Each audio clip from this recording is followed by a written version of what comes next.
Chapter 26. Chapter 26. Commoner Lin E nodded.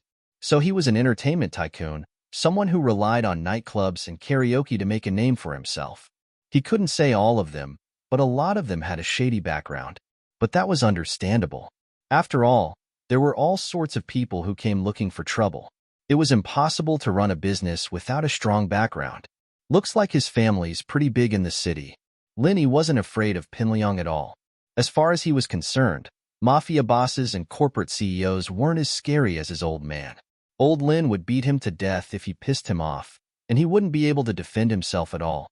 His family's nothing. Kang Xiaobo curled his lips in disdain. It was obvious that he didn't like Pinliang at all. If we're talking about money, Meng Yao's family's the real deal. Pinliang's family only has a couple of entertainment businesses in the city, but House Chu's is the real deal. They have a lot of branches in the country. Lin had a rough understanding of Pengzhan's power. If Pengzhan Industries was an aircraft carrier, then House Xiong's businesses were small boats. It was only natural that Meng Yao didn't care about a nouveau riche like Pinliang. Looks like you know a lot. Lin smiled. Kang Xiaobo's face reddened as he said awkwardly, "How many boys in our school don't know about Meng Yao's background?" Yushu, on the other hand, is a little more mysterious. How so? Lin was curious. Lin had never met Yushu's family before, but he could tell that Yushu was picked up by Meng Yao's family car every day and even ate at Meng Yao's house after school. It made Lin feel like Yushu was borrowing Meng Yao's fame, but Kang Xiaobo's words made it seem like that wasn't the case. I heard that Yushu's grandfather was an elder during the liberation period, and her brother was a major general in the army. Back in the first year of high school, there was a boy who used his family background to chase after Yushu, so he tried some dirty tricks. Yushu's brother found out about it and beat the boy up, sending him to the hospital for half a year. The boy's family didn't even dare say a word, and even went to the Chun house to apologize, Kang Xiaobo said mysteriously. From this, you can see how powerful Yushu's background is. Yushu, on the other hand, doesn't take the initiative to cause trouble. There are a lot of people who like her, but they don't dare confess. Lin thought to himself, this is called not causing trouble? She doesn't cause trouble, but she always provokes me. Not only did she have a handle on him, but she even saw that part of him. What the hell was going on? Just thinking about it gave him a headache. Lin wasn't afraid that Yushu's brother would cause trouble for him. He knew Yushu's personality well, and the girl seemed to be a lot more open-minded than Meng Yao. She wouldn't harp on things like this, but Meng Yao, she probably hated him even more now, didn't she? Sometimes, Lin would rather be Yushu's study companion than Meng Yao. The miss was really hard to please. Lin, you're not falling for them, are you? Kang Xiaobo patted Lin Yi's shoulder when he saw that Lin wasn't saying anything. Lin smiled bitterly, shaking his head. How could I? I've never thought about that. Wasn't this asking him to steal from the miss? It made Lin feel a sense of guilt, as if he was a servant in ancient times trying to steal from the miss. Haha, but bro, if you really want to chase after them, there's another candidate. Kang Xiaobo whispered mysteriously. Who? Lin asked casually, not because he cared, but because he wanted to know more about the school through Kang Xiaobo's mouth. Tang Yun from 12th grade class 9. Kang Xiaobo cleared his throat. Our school's poor school beauty. She's pretty, but just like us, her family isn't that well off. She wears her school uniform every day, and she doesn't dress up, but that doesn't hide her beauty. Tang Yun. Lin was taken aback. It was a pretty name, but he didn't know if she was as pretty as Kang Xiaobo said. Of course, compared to the two princesses, Meng Yao and Yushu, Tang Yun doesn't stand out that much. Kang Xiaobo's voice was a little rushed and excited when he mentioned Tang Yun, but compared to them, she's closer to us. In a school like No. 1 middle school, there were children of the rich and the poor. Unknowingly, they were divided into two factions. Some rich young masters gathered together and chased after beauties all day long, playing games with life. After graduation, they could use their money and family connections to get into their ideal university, or even study abroad. Poor kids, on the other hand, had to work hard every day to get into their ideal university. Most of the poor students were dismissive of the idle rich second generation, and these rich second generation would also be dismissive of the nerds who only knew how to study all day long. But this wasn't absolute. There were rich kids who studied hard, and there were poor kids who fought in the underworld. But birds of a feather flocked together. Piliang's lackeys were all from rich families and government officials, just like him.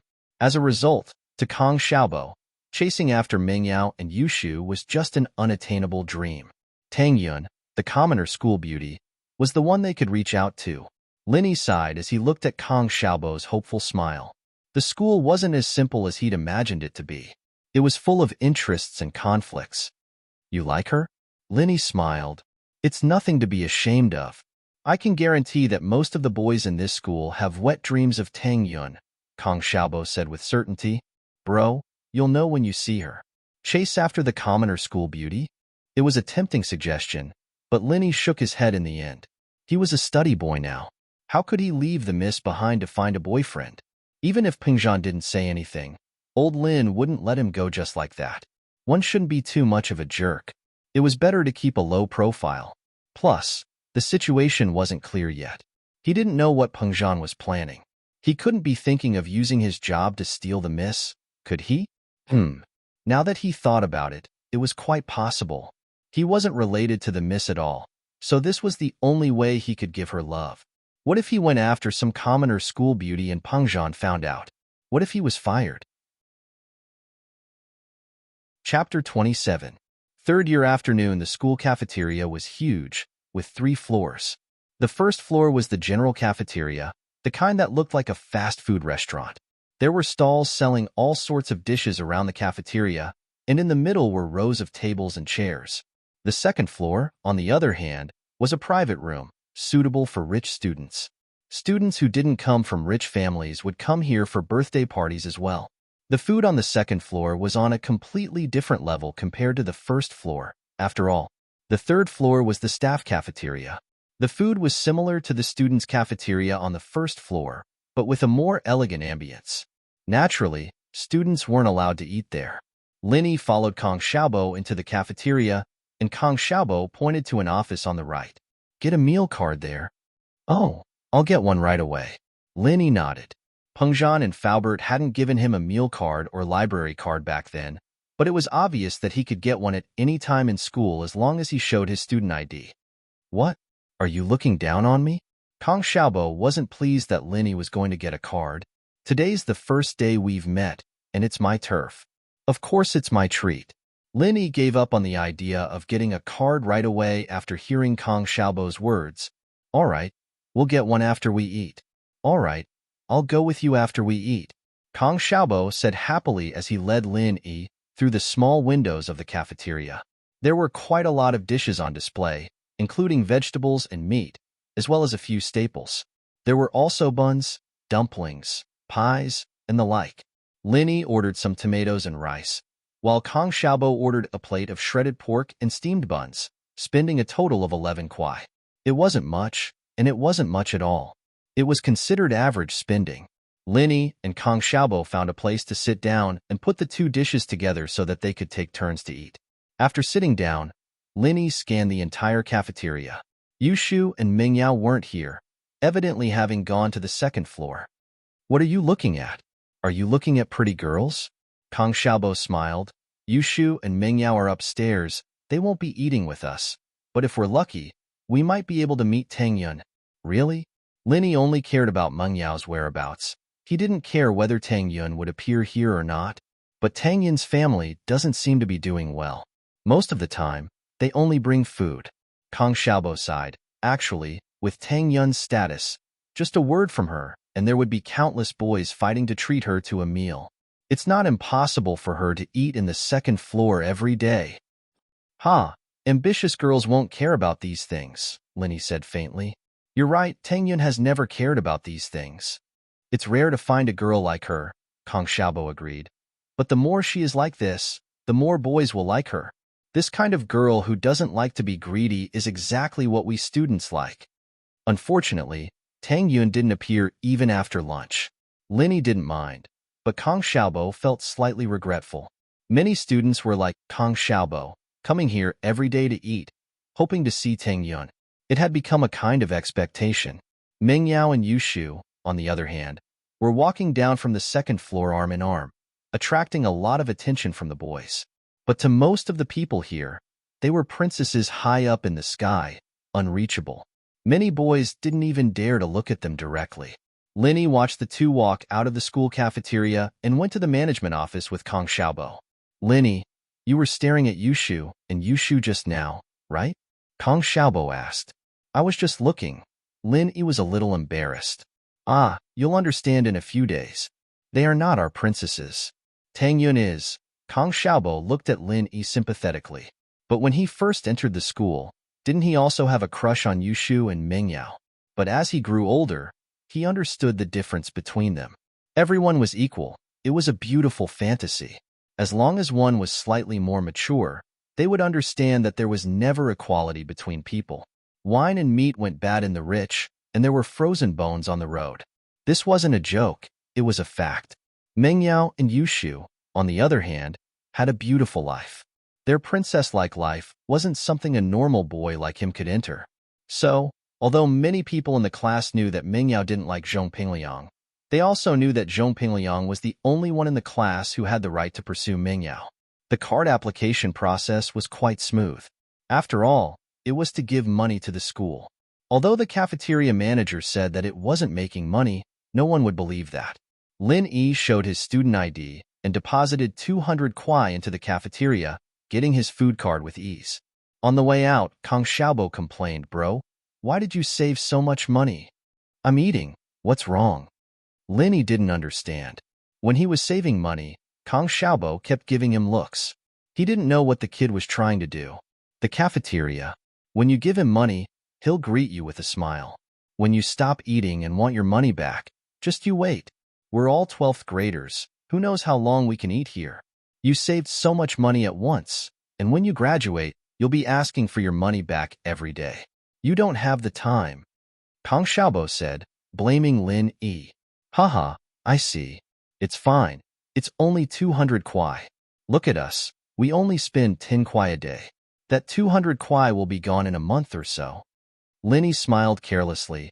If you don't want your money back, then don't. Worst comes to worst, we won't eat for a day and just eat here. You're quite open-minded. Kong Xiaobo praised. If it weren't for the fact that the restaurants outside the school are more expensive, I wouldn't eat in this cafeteria. It's good enough that there's food. Lin Yi wasn't picky. Although the food in this cafeteria wasn't as good as the Chef Faubert sent yesterday, it was much better than Widow Wang's snack shop at the entrance of the village. When he returned to the classroom, he realized that most of the students didn't go out to play. The 12th grade was precious and tense.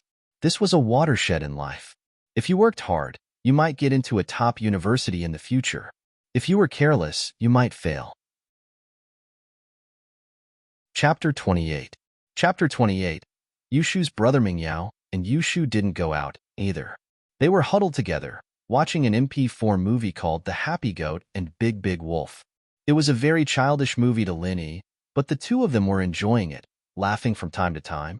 Naturally, the boys in the class weren't offended at all. In fact, they found the two's laughter to be music from heaven, adding a hint of color to their boring lives. The girls, on the other hand, didn't feel the same way. Some were jealous, some looked down on them, some even disdainful. Of course, there were also those who didn't think much of it. But no matter what, Mengyao and Yushu's outstanding temperament was still envied by most of them. He went back to his seat, and Yushu, who'd been playing with her MP4, raised her head to glance at him before turning back to her cartoon. Kong Xiaobo, on the other hand, started doing his exercises quietly. Linny, on the other hand, was flipping through his 12th grade textbook, bored. Before the first afternoon class, Pinliang came back with a change of clothes. Xiaofu and Naipeo were with him as well. Their hair wasn't too dry yet. Evidently, they just showered. Pinliang shot a hateful glare at Lin Yi as he entered the classroom, but didn't say anything as he returned to his seat. Pinliang had lost all his face today, especially in front of the girl he loved the most. This was the biggest humiliation he'd ever suffered in his life, especially in front of the girl he loved the most. He wouldn't let Linny get away with this. He swore to himself. He didn't do anything to Linny now, not because he was patient, but because there were only 10 minutes left before class started. The first class was the homeroom teacher Lu's class, and he didn't want to cause trouble right now. He planned to cause trouble for Lin Yi during the self-study period. Yushu couldn't help but think of how Lin Yi had poured his pee all over his head when she looked at him. She couldn't help but chuckle at the memory of how Lin Yi had peed on him, though, and blushed a little. Pinliang, naturally, heard Yushu's mockery as well. He'd have slapped the guy if it were anyone else, but he didn't dare do that to Yushu. Others might not know, but Pinliang knew Yushu's background very well. He knew that Wu Shaoqin from last year's 12th grade. He'd been chasing after Yushu since the beginning of the first year, and it was only after Yushu rejected him a couple of times that Wu Shaoqin's mind started to wander. One time, Wu Shaoqin sat next to Yushu during a movie organized by the school. He'd wanted to make a move on Yushu, but he'd failed and ended up getting slapped twice in the face by Yushu. After that, Wu Shaoqin had announced to the school that he'd dumped Yushu, and that he'd gotten bored of her.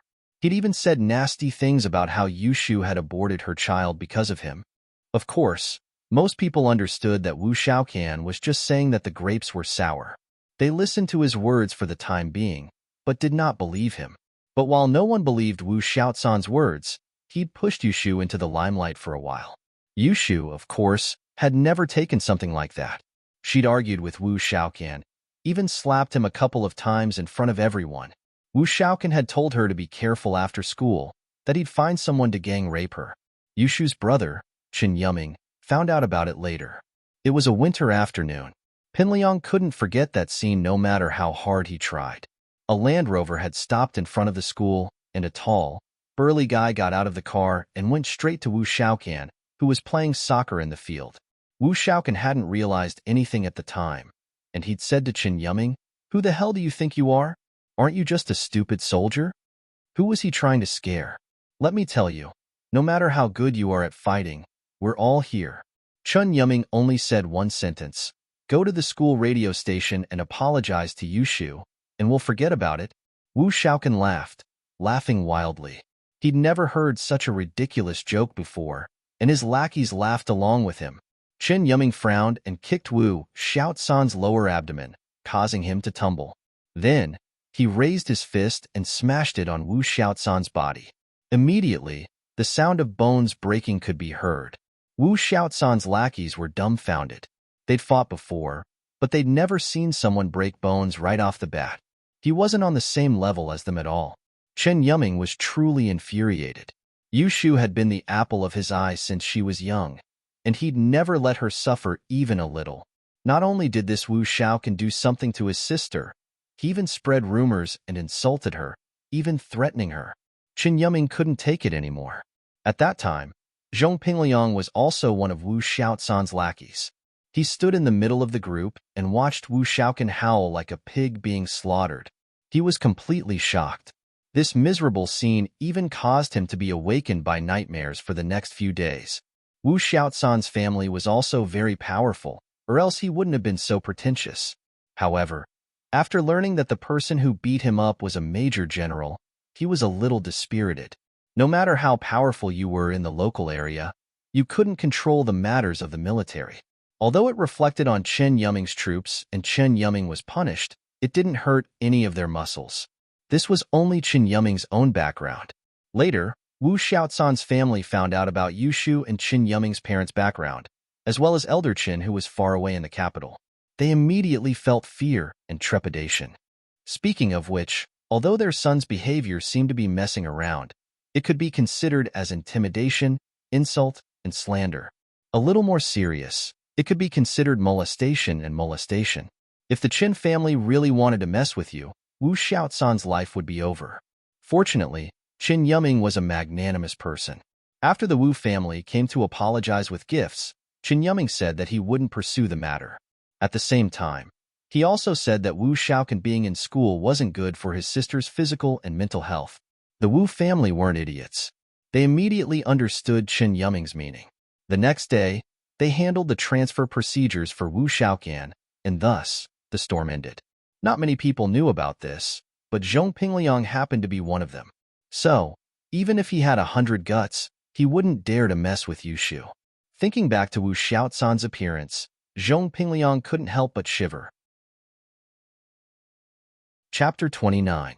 What's coming has come. The last class of the afternoon was self-study. Pinliang stood up and walked to Lin Yi's side, knocking on Lin Yi's desk twice. "What's up?" Lin Yi raised his head, a hint of impatience in his eyes. Kang Xiaobo turned around as well, looking at Lin Yi and Pinliang curiously. He didn't know how the two had gotten into a grudge, but Pinliang wasn't someone Lin Yi could mess with.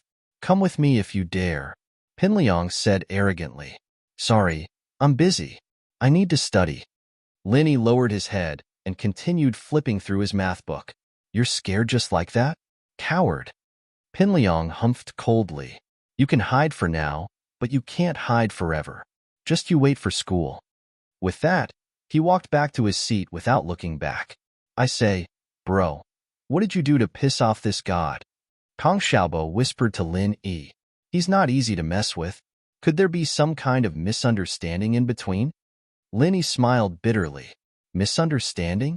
Why would I get into a grudge with him for no reason? Wasn't it because of Mingyao? If it weren't for her, he wouldn't have been able to kick Pinliang's butt yesterday." Of course, he couldn't tell this to Kang Xiaobo. "It's nothing this morning. Zhang Naipeo stuck out his leg and wanted me to fall, but I stepped on his foot instead. Maybe it's because of that," Lin Yi said, pushing the matter back to the morning. Xiaobo frowned, shocked. Zhang Naipeo is a very vengeful person. He's a vengeful person. It looks like Pinliang is here to cause trouble for his brother. "It's fine. Let them be. What can they do in school?" Lin Yi shrugged nonchalantly. In Lin Yi's eyes, no matter how arrogant Pinliang was, he was still a student. Thinking back to the time when he was in the flames of war, risking his life in a rain of bullets, an enemy like Zhong Pinliang's level was too childish. Just like today's exercise break, Lin Yi had used a more mischievous method to teach Pinliang a lesson instead of beating him up. If Lin Yi really wanted to beat someone up, Pinliang would be lying in the morgue right now. "How is it?" Kang Xiaobo sighed. Lin Yi had just transferred here, so it was normal that he didn't know much about the school. He explained, "Zhong Pingliang and his group are the tyrants of the school. Many students who offended them got beaten up, and some couldn't even come to school for days. So ruthless." Lin Yi didn't think that Pinliang and the others would be able to beat up people to the point where they couldn't come to school. "Yeah. Sigh. It's my fault for not telling you earlier." Kang Xiaobo sighed. "If you had just said some soft words, this might have been over. But now what?" Lin Yi asked, interested. "Things are getting difficult now," Kang Xiaobo said, unsatisfied. "Fuck. Zhang Naipeo, that bitch, he's just like a milk bubble, vengeful and petty. It was just one thing, and he's in the wrong. But he's still trying to get revenge on Pinliang. He's a piece of shit. Whatever, let them do what they want. Don't worry, I'm not that easy to bully." Lin Yi patted Kang Xiaobo's shoulder, telling him not to worry. Kang Xiaobo pouted his lips, wanting to say something, but didn't say anything in the end. What was meant to come would come. Before the last big class, Pinliang went to find Lin Yi. The big class was also known as night study. Many schools had big classes like this. After school ended at 4:30, there would be a half an hour break, and the big class would start at 5. The class would last for 1.5 hours without any breaks. "If you're a man, come with me."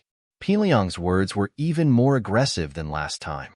Last time, he only said "you have balls," but this time, he used "if you're a man." Lin Yi was a man, naturally, but he wouldn't be angered by Pinliang's aggressive tone. But he understood that today's incident would come to an end sooner or later. He could tell that Pinliang was the type of person who wouldn't let go. Just as he said, "You can hide now, but you can't hide forever." Although there was no reason for Lin Yi to hide from him, it was enough to prove that Pinliang was someone who wouldn't stop until he reached his goal. "All right, I'll go with you." Lin Yi nodded and stood up. At this time, many people were still in the classroom. They had noticed Pinliang when he first came to find Lin Yi, so when he appeared in front of Lin Yi again, he naturally became the focus of the class. However, when Lin Yi agreed to go with Pinliang, the whole class went into an uproar. Many of them sighed at Lin Yi for not knowing the rules on his first day here. They didn't know how he'd pissed off the school tyrant Pinliang, but more than that, they sympathized with him. "I'll go with you." Kang Xiaobo stood up suddenly as if he had made a big decision, as if he was a soldier going to the execution ground. Kang Xiaobo was struggling in his heart as well. Although it was his first day meeting Lin Yi, he felt like they were kindred spirits. Especially in the boring 12th year of high school, it was rare to have a friend he could talk to. Pinliang was very powerful in school, and Kang Xiaobo couldn't go against him at all. All he could do was stand aside and see if he could reduce the conflict. Fuck, Kang Xiaobo, are you crazy? Stand up for him? Pinliang was furious when he saw his classmate standing up for a new transfer outsider. This was a provocation to his authority in the class. Kang Xiaobo was a little timid under Pinliang's aggressive gaze, but he didn't back down. He raised his head and said, Pinliang, Lin Yi is a new transfer. He doesn't know the rules, don't bother with him. You motherfucker, you're lecturing me. Who the hell do you think you are? Pinliang was furious. Didn't know the rules? How could he let it go so easily? He even pissed on himself. Pinliang was furious when he heard Kang Xiaobo's casual tone. Since you're so willing to stand up for him, you can come too. Fuck, I'm not Pinliang if I don't kill you today. Xiaobo's expression froze, his body trembling slightly. He'd always been one of the more obedient students since he was young, and while it was in his nature to be a man, he'd never gotten into a fight before. Lin Yi didn't need Kang Xiaobo's help, but he was very touched by Kang Xiaobo's sincerity.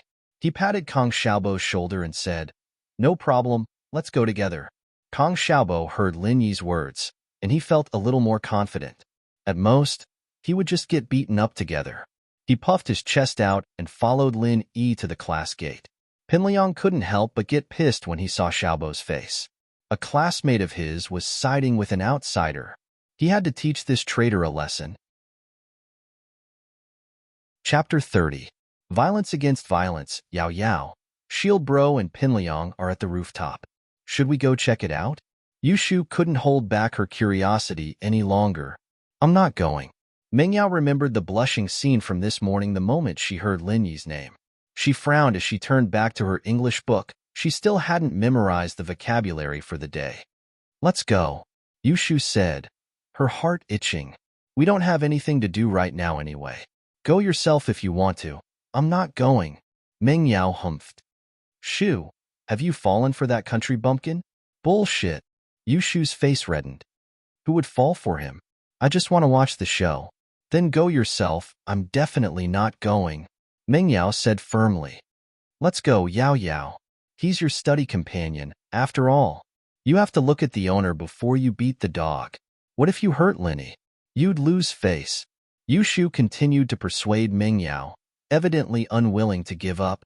Shu, why were you so annoying? Mengyao couldn't even focus on her book anymore.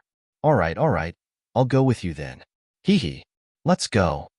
Yushu grabbed Mengyao's hand excitedly, and the two ran towards the rooftop. Hope we don't miss out on the fun. On the rooftop, Pinliang, Naipeo, and Xiaofu were all rubbing their palms together with smiles on their faces. Pinliang put a cigarette in his mouth, but Xiaofu was quick enough to light it up with a lighter. Pinliang took a long drag of his cigarette and blew the smoke at Lin Yi's face. You motherfucker, aren't you supposed to be strong? Why don't you take out your dick again? Pour it on me again? If it's because of what happened yesterday, then fine. I admit it was my fault, Lin Yi said calmly. But what happened today has nothing to do with me. Huh? Now you admit your mistake? Pinliang enjoyed the feeling of his opponent lowering his head, but he still said arrogantly, but it's too late. Also, what happened today has nothing to do with you. Are you stupid? You're still being stubborn at a time like this? There are so many empty urinals. What are you doing behind me? I don't think we need to line up, right? Lin Yi said seriously. Don't say that. It's useless even if you apologize. Xiaofu, teach him a lesson. Pinliang waved his hand at Xiaofu. Hee, I'm coming. Gao Xiaofu smiled evilly. He took out a stool leg from behind him and walked toward Lin Yi. Lin Yi felt a little apologetic for kicking Pinliang out of the blue yesterday. He wanted to find a chance to talk to Pinliang about it, but it seemed like there wasn't a need for that now.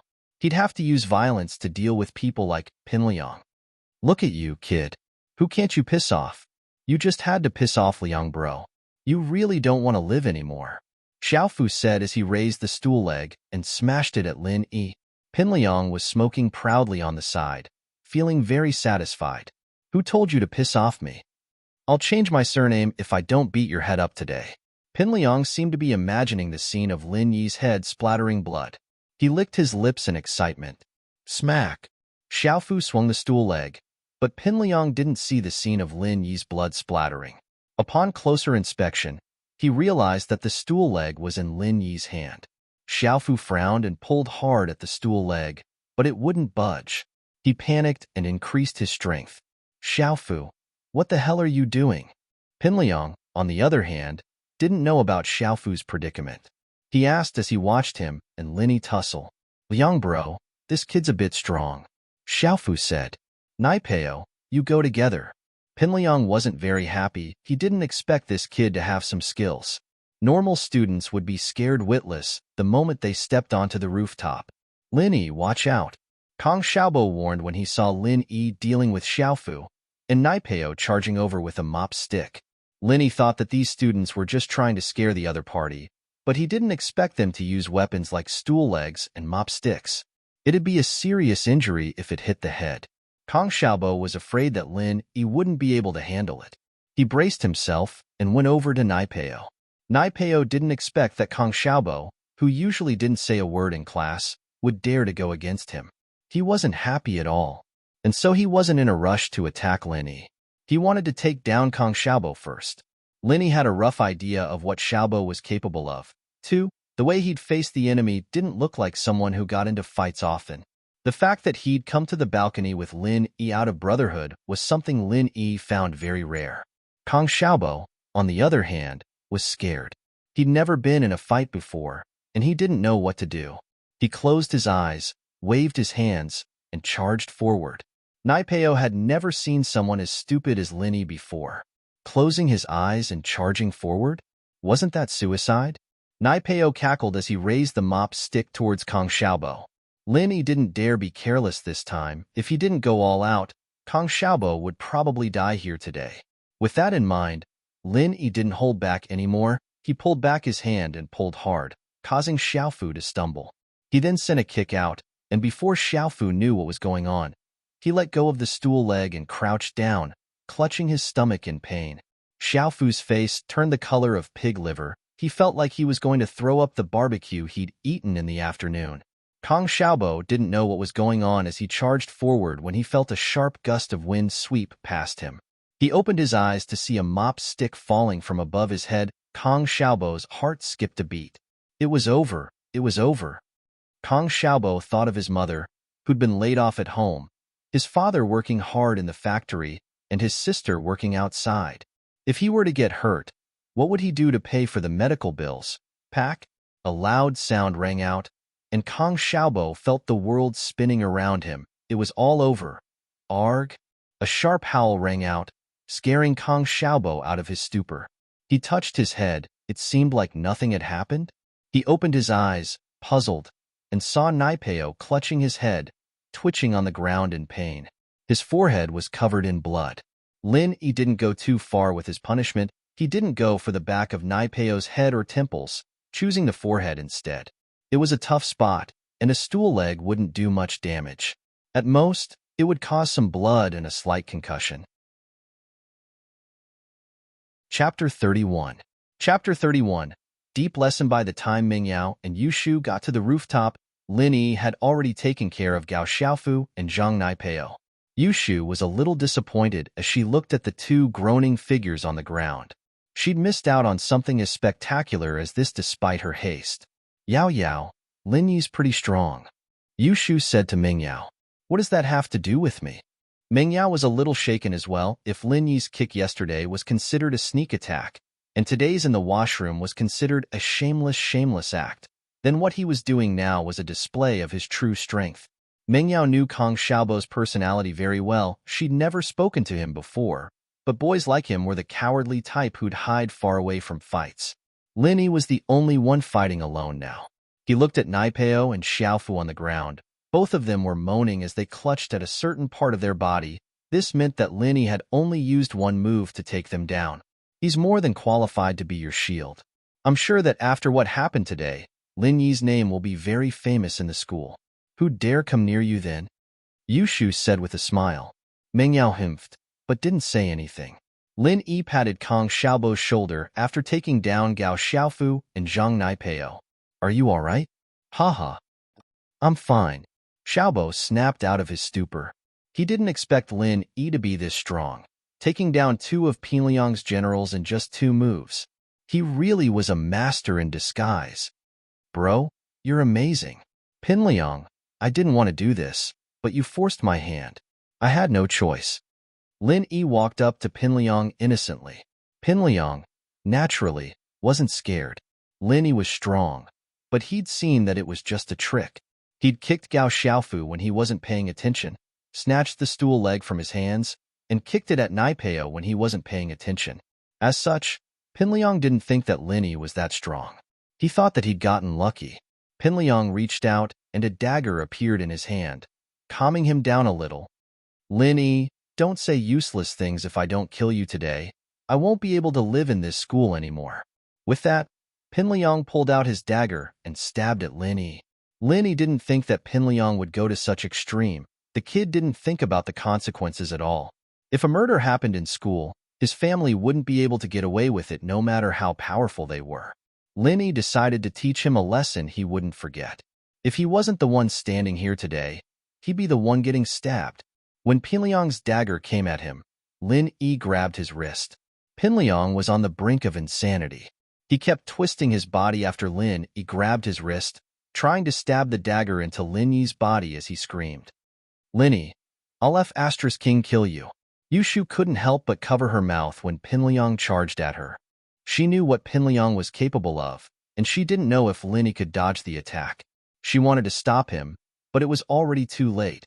But when Lin Yi grabbed Pinliang's wrist, Yushu let out a sigh of relief.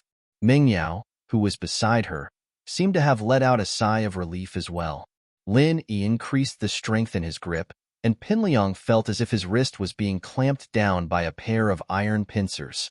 It was getting tighter and tighter, and the pain made his entire arm tremble. He opened his palm subconsciously, and the dagger fell to the roof with a clatter. Lin Yi grabbed the shocked Pinliang by his hair and roughly dragged him to the edge of the roof. With a strong push, he pushed half of Pinliang's body off the roof. Ah! Pinliang screamed as he felt his body falling down, cold sweat forming on his forehead. For the first time in his life, the fear of death shrouded his heart. He didn't want to die. Pinliang only let out a sigh of relief when half of his body was hanging off the roof. His lower body wasn't thrown off the roof, but even so, he could feel his entire body drenched in cold sweat. Lin Yi pushed Pinliang's legs forward again, and Pinliang shuddered. He couldn't care less about his face anymore and started crying. Lin Yi, I'm wrong. Let me go. Don't throw me down. I'm wrong. I'm really wrong. Lin Yi didn't say anything as he pushed Pinliang's legs forward again. Lin Yi bro, I'm begging you, let me go. I won't do it again. I won't mess with you anymore. Pinliang's voice wasn't even normal, his body shaking non-stop. I kicked you yesterday. I admit it's my fault, Lin Yi said faintly. Lin bro, you were right, it's my fault. You can kick me if you want. Pinliang was scared out of his wits. I said it's my fault. I'm not a person who likes to bully others. Lin Yi's voice was cold as he let go of Pinliang's leg. Ah! Pinliang didn't expect Lin Yi to let go just like that, and started screaming. He felt like his life had come to an end. But after screaming for a long time, Pinliang realized that he was still hanging in midair and hadn't fallen. Pinliang felt a warm current between his legs, and he peed his pants. All right, you were wrong yesterday, but I forgive you. It's fine.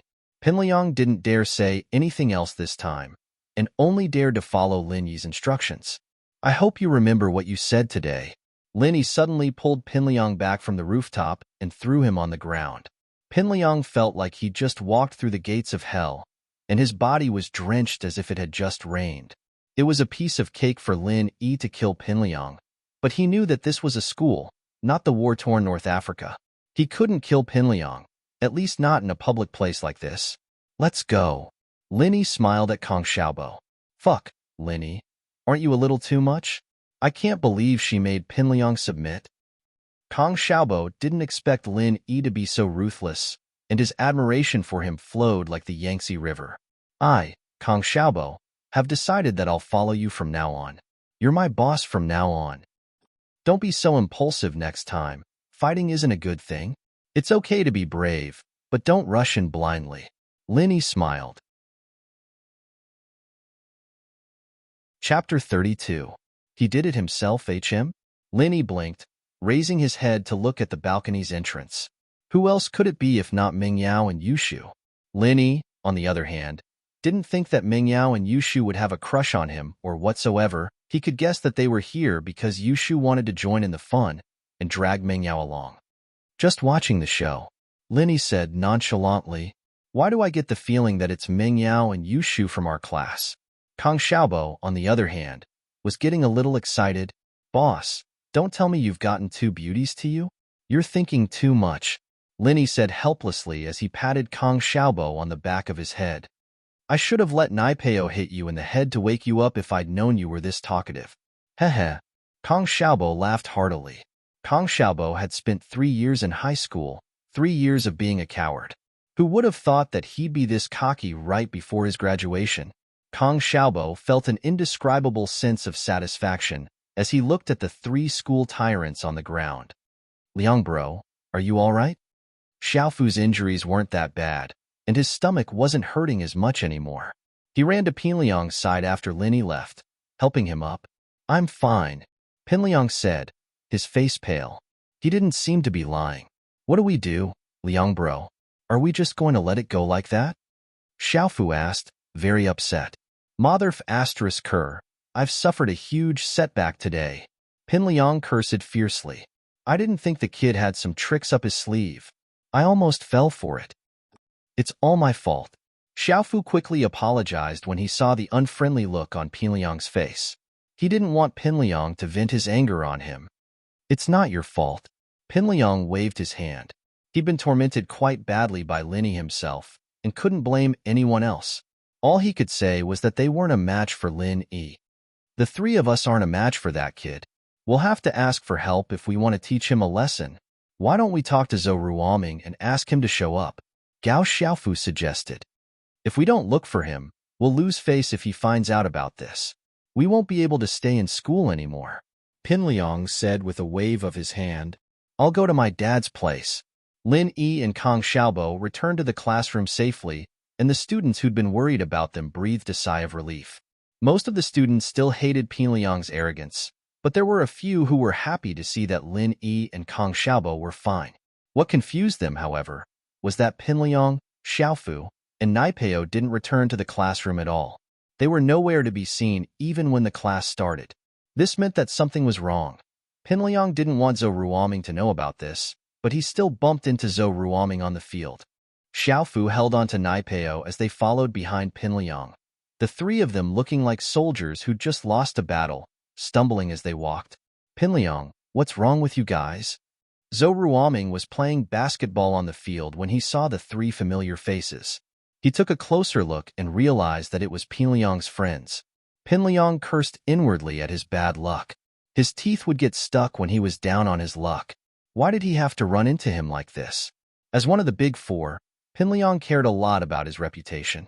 Now that another Big 4 had seen him in such a pitiful state, his reputation as a Big 4 would be ruined if word got out. It's nothing. Pinliang didn't want to say too much. He waved his hand and quickened his pace. I say, Liang, did someone beat you guys up? Who did it? Tell me, Ming bro. I'll fix them for you. Zhou Ruoming could tell that they'd lost a fight after seeing their sorry state, so he said in a very arrogant manner. Pinliang, on the other hand, knew what Ruoming was capable of. He was the best fighter out of the Big 4, and he had dealings with the underworld as well. He was a real gun and knife user. But what happened today was too embarrassing, and Pinliang didn't want too many people to know about it. He waved his hand. It's nothing, we were just sparring, and we ended up using too much force. Since Pinliang didn't want to say anything, Zhou Ruoming didn't ask anymore. He watched as the 3 left, and Zhou Ruoming shook his head. Idiot. Hitting your own people? Trying to kill them?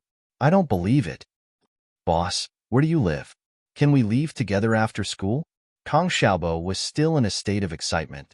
He admired his new boss from the bottom of his heart. Lin Yi's heart skipped a beat. He couldn't let anyone know that he was leaving with Meng Yao tonight. He didn't mind, but Meng Yao wouldn't want it. With that in mind, Lin Yi said, "My house is pretty far. You go first, I'll leave later. Then I'll wait for you. We can walk to the school gate together." Kang Xiaobo said, a little reluctant. He wanted to talk to Lin Yi a little longer. He never thought that Pinliang would be beaten to the point where he couldn't even get up. Sure, Lin Yi knew that if he kept pushing it away, Kang Xiaobo's suspicions would be aroused. They were walking to the school gate together anyways, and he'd wait until Kang Xiaobo was far away before getting into Faubert's car. Meng Yao and Yushu had already packed up and left the classroom. Lin Yi took advantage of the time difference, and after a while, he put on his bag and left the classroom with Kang Xiaobo. "Boss, let me tell you a secret," Kang Xiaobo whispered as they walked out of the classroom. "What secret?" Lin Yi looked at Kang Xiaobo, puzzled. Why was this guy talking so strangely? "I live very close to the commoner beauty, Tang Yun's house," Kang Xiaobo said with a perverted smile. "Actually, I often see her riding her bike home." Fuck. Lin Yi slapped the back of Kang Xiaobo's head. "Why are you thinking about that? What secret is that? What does living close to your house have to do with me? Are you really not interested in her?" Kang Xiaobo asked, not believing him. "It's not that I'm not interested. It's that I've never seen what she looks like. You want me to be interested in a random person? That's impossible," Lin Yi said, amused. "All right, go back. I'm leaving too." Chapter 33. Chapter 33. Mysterious Jade. Lin Yi made sure that Kang Xiaobo was gone before turning to Faubert's car. As expected, Faubert didn't drive the car away, instead waiting for him there quietly. Faubert started the car only after Lin Yi got in. Meng Yao and Yushu, on the other hand, were silent in the back seat. Maybe it was because of Lin Yi in the washroom. Maybe it was because of the scene on the rooftop, but neither of them spoke much. Surprisingly, Meng Yao didn't complain to Faubert about Lin Yi either. "Faubert, stop at the bank up ahead. Shoo, and I'll get a bank card," Meng Yao instructed Faubert. Lin Yi only remembered that the school required every student to get a bank card, saying that they'd be able to deduct their tuition and fees from it. Faubert didn't ask any questions. He nodded and parked the car near a bank not too far away. It was rush hour, and there were a lot of cars on the road, especially since this bank was the only one that was open 24 hours. The people who came here to do business parked their cars at the entrance, and the traffic was a little chaotic. Lin Yi got out of the car with Meng Yao and Yushu. Meng Yao frowned. "What are you doing here?" "Don't forget that I'm a student here too," Lin Yi said with a smile. Meng Yao remembered that Lin Yi was a student of the school today as well. He'd need a bank card as well. She didn't say anything else as she pulled Yushu's hand into the bank. The jade on Lin Yi's neck reacted the moment he stepped into the bank, startling Lin Yi. It was the same jade he'd brought out of the cave at the foot of West Star Mountain, but Lin Yi still didn't know what it was for, or how to use it. But the jade would always react in a subtle way every time something big happened, as if it was trying to send Lin Yi a message. Lin Yi didn't know what the jade was trying to say, but something was bound to happen once it happened. Just like that time in North Africa, he and the person he was protecting were trapped in the enemy's encirclement, but he relied on the early warning of the jade pendant time and time again to avoid the enemy's attacks, and was finally rescued. Or perhaps, before something good happened, the jade pendant would give a similar warning. For example, he once helped old Lin buy a lottery ticket and won $20. So, no matter what, the jade's reaction made Lin Yi's nerves go on high alert. Meng Yao and Yushu got their numbers after entering the bank, and Lin Yi got his number as well before sitting down at the waiting area. Lin Yi sat beside Yushu, knowing that Meng Yao was still hostile towards him. Yushu looked at Lin Yi meaningfully, the corner of her lips curling up. Lin Yi was in a very tense state as he waited for his number. Every time the jade reacted, something would happen, and this time would be no exception. Suddenly, Lin Yi's eyes stopped on a black MPV parked outside the bank. "Let's go." Lin Yi stood up abruptly, grabbing Yushu's hand as he spoke to Meng Yao and Yushu. "Wah, what are you doing?" Yushu blinked as she looked at Lin Yi, her face blushing. She'd only held her brother's hand before, and she'd never held the hand of a young man before. Yushu didn't know what to do when Linny grabbed her hand out of the blue, and she just stood there, dumbfounded. Let's get out of here. We don't have time to explain. Linny panicked as he tried to pull Yushu up. Slap. Mengyao slapped Lin Yi's hand away from Yushu's. In actuality, it was more like Lin Yi had let go of Yushu's hand subconsciously. Mengyao wouldn't have been able to pull that off with her strength alone. Lin Yi, what are you doing? Are you taking advantage of Shu? Mengyao glared at Lin Yi, her eyes full of anger. I don't have time to explain. You guys leave with me. Lin Yi's eyes glanced at the corner of the street, not far away from the bank's window as he said anxiously. Taking advantage? Lin Yi almost fainted. What kind of advantage was that? Why? Mengyao himphed. Who do you think you are? What's wrong with you? If you want to leave, you can leave by yourself. We still need to get a card. Yushu didn't know what was going on. What was wrong with Lin Yi? He looked calm and collected. Why was he so impulsive all of a sudden? Let's get out of here first. Lin Yi couldn't help but say as he grabbed their hands. Yushu and Mengyao's hands were pulled up by Lin Yi, one on the left and one on the right. Let go. Mengyao was going crazy. She didn't think that Lin Yi would reach out to her after molesting Yushu. She tried her best to shake off Lin Yi's hands. Yao, let's get out of here first. Yushu was more rational than Mengyao. She had recovered from the shock and saw that Lin Yi's face didn't have that perverted expression on it anymore. Instead, it was replaced with an anxious expression. Yushu understood Lin Yi better than Mengyao did, and she knew that Lin Yi wouldn't come all the way to the bank just to mess with them. If he really wanted to take advantage of them, then last night would have been the best time to do so. Unless there was something wrong with his brain, he wouldn't choose to do it in a crowded bank. Mengyao paused and looked at Yushu strangely. She didn't understand why Yushu was on Lin Yi's side all of a sudden. Lin Yi looked at the hesitant Mengyao and sighed. It was too late. This was because he had already seen a few men in black trench coats pushing open the door of the bank and walking in. Bang! A sharp gunshot rang out, and the orderly bank immediately fell into chaos.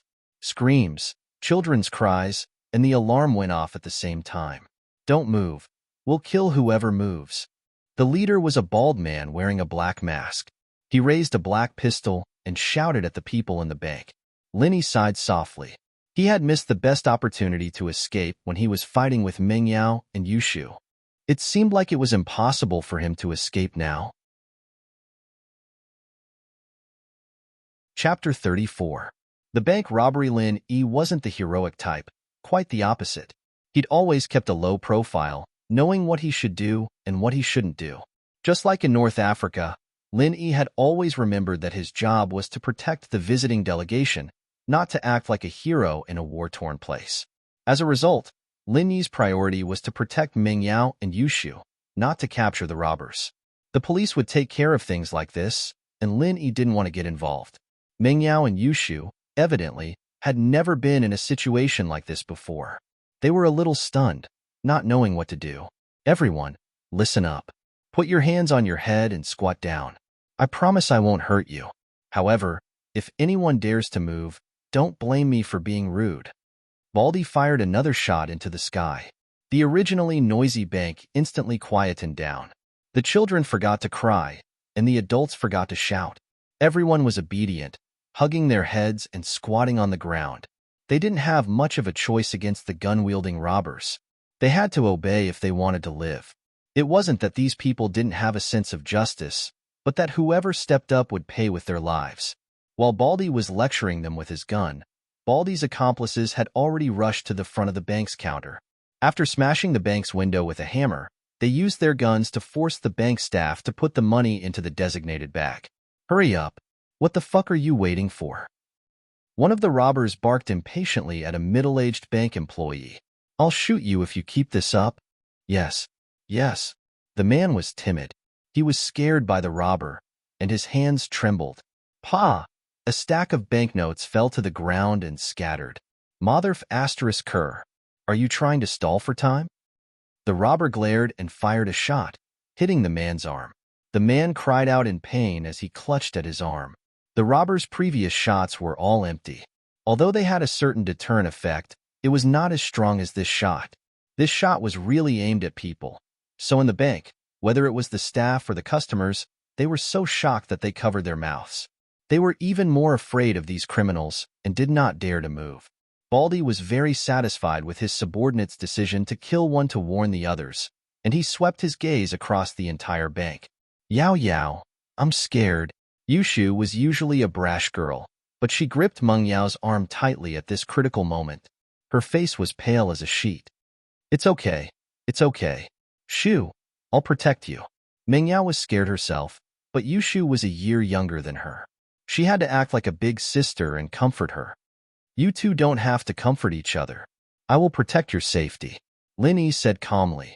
Although Lin Yi wasn't sure that he could capture all the robbers alive, he could still protect Meng Yao and Yushu from harm.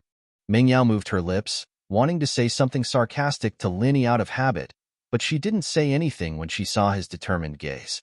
Seeing that the robbers were about to leave the bank, police sirens came from outside the bank. The customers in the bank frowned when they heard the sirens. After all, sometimes it was a good thing that the police came, but in this situation, the robbers couldn't run away. It was inevitable that they would do something extreme. If they took a few more hostages, it would be even worse. So most of the people felt gloomy at this moment. To them, it didn't matter how much money was lost in the bank. Being able to walk out of here safely was the most important thing. The robbers in the bank, listen to me. You are now surrounded. Please put down your weapons immediately. Surrender and fight for leniency is your only way out. Otherwise, only death awaits you. Outside the bank, there was a voice shouting into the microphone. Humph. Baldy heard the voice and humphed coldly. He turned to one of his men. Tell the people outside that I'll kill them if they do anything. The man understood immediately and came to the bank's door. What the hell are you yelling for? Yell again and our boss will kill them. The police at the door went silent. They had to save the bank, but they also had to protect the people inside. It was a tough job. After receiving the call, the vice captain of the criminal police team, Ling Shan, rushed to the bank with a large group of people. The captain of the criminal police team, Yang Huaijuan, had gone to another city for a meeting, and Ling Shan was left in charge of the team. To be honest, Ling Shan was under a lot of pressure, especially after the call from the director. He told her to lead a team to deal with the bank robbery, hinting to her that Peng Zhan's daughter and Elder Chen's granddaughter were in the bank as well. If something were to happen to Yushu, it wouldn't just be him, the director, but even the officials above him would be shaken. So, after the robber's threatening words, Ling Shan decisively ordered her men to stop yelling and not do anything to provoke the robber. Baldy was very satisfied with the policeman's silence. He carried his gun and scanned the group of customers who were squatting on the ground. Many customers also understood that the criminals wanted to find a hostage as a bargaining chip with the police. So thinking of this, many people quickly lowered their heads and didn't dare to raise their heads. They were afraid that they would be the ones chosen. After all, once they became the robbers' hostage, their lives would be in danger. They didn't have the courage to face these cruel robbers. Baldy smiled coldly as he walked towards the crowd. His eyes finally landed on Meng Yao, who was standing beside Lin Yi. You, stand up. Baldy pointed his gun at Meng Yao. Meng Yao was shocked. She subconsciously tightened her grip on Yushu's hand and looked up at Baldy. Huh, you're quite pretty, girl. Baldy laughed lewdly and pointed his gun at Meng Yao again. I'm talking to you. Stand up. Meng Yao had never been in a situation like this. Her heart was beating very fast. She didn't know what to do, but she forced herself to stay strong. She told herself that she couldn't cry at a time like this. She had to be strong. Chapter 35. I'll be your hostage, I'll be your hostage. What's so great about bullying a little girl? Lin Yi said faintly as he stood up. Meng Yao stared at the man who'd pinned her down in disbelief. He'd actually stood up for her at a time like this? Wasn't he afraid of death? It was true that Meng Yao understood that Lin Yi had taken a lot of her father's money, but money was nothing compared to life. No one didn't care about their own lives, and Meng Yao wasn't stupid enough to think that Lin Yi was standing up just because he'd taken someone's money. Meng Yao felt that Lin Yi wasn't as despicable as before. At the very least, he was a man with an indomitable spirit. Meng Yao was certain that Pinliang wouldn't stand up at a time like this. Perhaps he was even more afraid than she was. hiding his head even lower than she was. Why was she comparing Lin Yi to Pinliang? Meng Yao shook the unrealistic thoughts. Now wasn't the time to think about things like that. Fuck. Baldy wasn't expecting someone to cause trouble for him. After all, it was impossible for anyone to hide from a hostage, and yet this guy was still charging in? Was he an idiot? Who the fuck are you? Did I call you? Baldy frowned as he glared at Lin Yi. Stay where you are if you don't want to die. Don't you need a hostage? Who's different? Lin Yi shrugged. Don't worry, I'll cooperate with you. Motherf asterisk cur. Baldy was enraged. He thought to himself, why does this kid have to ruin my plans? He couldn't help but feel a surge of anger as he raised his gun and fired at Lin Yi. With Lin Yi's current level of training, Baldy wouldn't be able to hurt him even if he shot him at such a close range. Ever since he started practicing the art of dragon mastery, Lin Yi's reflexes had become abnormally sharp. He only needed to tilt his body slightly to dodge the bullet. But the moment Lin Yi turned, Lin Yi's heart jumped. There was a girl behind him, and Baldy's bullet was coming at him from above. If he dodged, the bullet would hit the girl behind him, and even if the girl didn't die, she'd be heavily injured. Lin Yi clenched his teeth and turned his body around again, facing the bullet. The bullet pierced into Lin Yi's thigh. It wasn't as painful as it should have been, but Lin Yi still frowned. Fortunately, Lin Yi's positioning wasn't bad, and the bullet hit the flesh instead of the leg bone. The crowd screamed involuntarily, and Meng Yao and Yushu covered their mouths at the same time. Lin Yi took a bullet. Meng Yao and Yushu, on the other hand, saw it all clearly. Lin Yi could have easily dodged the shot, but he didn't want to hurt the girl behind him, so he took the shot. At the thought, Meng Yao's gaze on the girl behind Lin Yi grew angrier. Fuck, there's someone who's not afraid of death. Baldy was very surprised. Was this kid crazy? Boss, there are more and more cops outside. One of the robbers ran over and whispered to Baldy. Fuck. Baldy cursed and pointed his gun at Lin Yi's head. Since you're willing to be a hostage, then you'll do it together. Malu, look after this kid. All right. Malu took out his gun and pointed it at Lin Yi's head. Kid, who told you to act like you're a hero at a time like this? It's not that easy to be a hero. Lin Yi didn't say anything, and he was thinking about whether he should do it here or wait for a while. But here, the robbers were too scattered, and it wasn't convenient for him to make a move.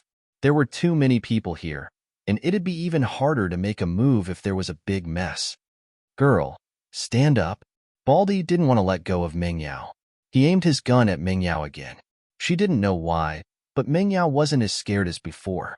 She stopped Yushu, who was about to stand up with her, with a look, and stood up resolutely. Yushu wanted to stand up with Meng Yao, but Meng Yao's eyes told her not to go, and go back and think of a way to save them. Naturally, Yushu wouldn't let her emotions get the better of her. Let's go. Baldy pointed the gun at Meng Yao's head and said. Lin Yi was a little puzzled. Why did Baldy have his eyes on Meng Yao? Could it be because of Meng Yao's beauty? Lin Yi could only think of that, because he couldn't think of anything else that would make Baldy interested in Meng Yao. Logically speaking, one hostage was enough. When negotiating with the police, it wasn't about how many hostages you had, but whether or not you had a hostage. Even if you had a hostage, the police wouldn't act rashly. Police outside. Listen up. Baldy's underling, who had gone to talk to the police, stood at the bank's entrance and continued shouting, Everyone, retreat 100 meters away, and don't send anyone to follow us after we get in the car, or we'll kill the hostages. Outside the bank, Lingshan frowned when she heard the robber's words. Naturally, she didn't want to retreat 100 meters, but when she remembered that there were hostages in the bank, she sighed and said to her underlings, Retreat? Actually, Lingshan didn't want to surround the bank in public, because it would only put pressure on the robbers and make them do crazy things. If they surrounded the bank and followed them secretly, the robbers might not choose hostages. But Lingshan's suggestion was called heroism by the police, and it made her very depressed. Baldy was very satisfied with the police's actions, and he pointed his gun at Meng Yao's head, while Malu pointed his gun at Lin Yi's head, and they walked out of the bank together. Yao Yao, Faubert, who was standing beside Lingshan, suddenly saw Meng Yao in the robber's hands, and his heart skipped a beat. Mr. Li, you know the hostage? Lingshan had a bad feeling about this. That's Mr. Chu's daughter, Ming Yao. Faubert was very nervous. Mr. Chu was on a business trip, and if something were to happen to the miss at this time, he'd be in deep trouble. What? Lingshan froze, and her heart was even more panicked. Why did the robbers choose Pengzhan's daughter as a hostage? The more you feared, the more it happened. Lingshan could only use the walkie-talkie to report the current situation to the director. Director, one of the hostages is Pengzhan's daughter, Ming Yao. Chapter 36.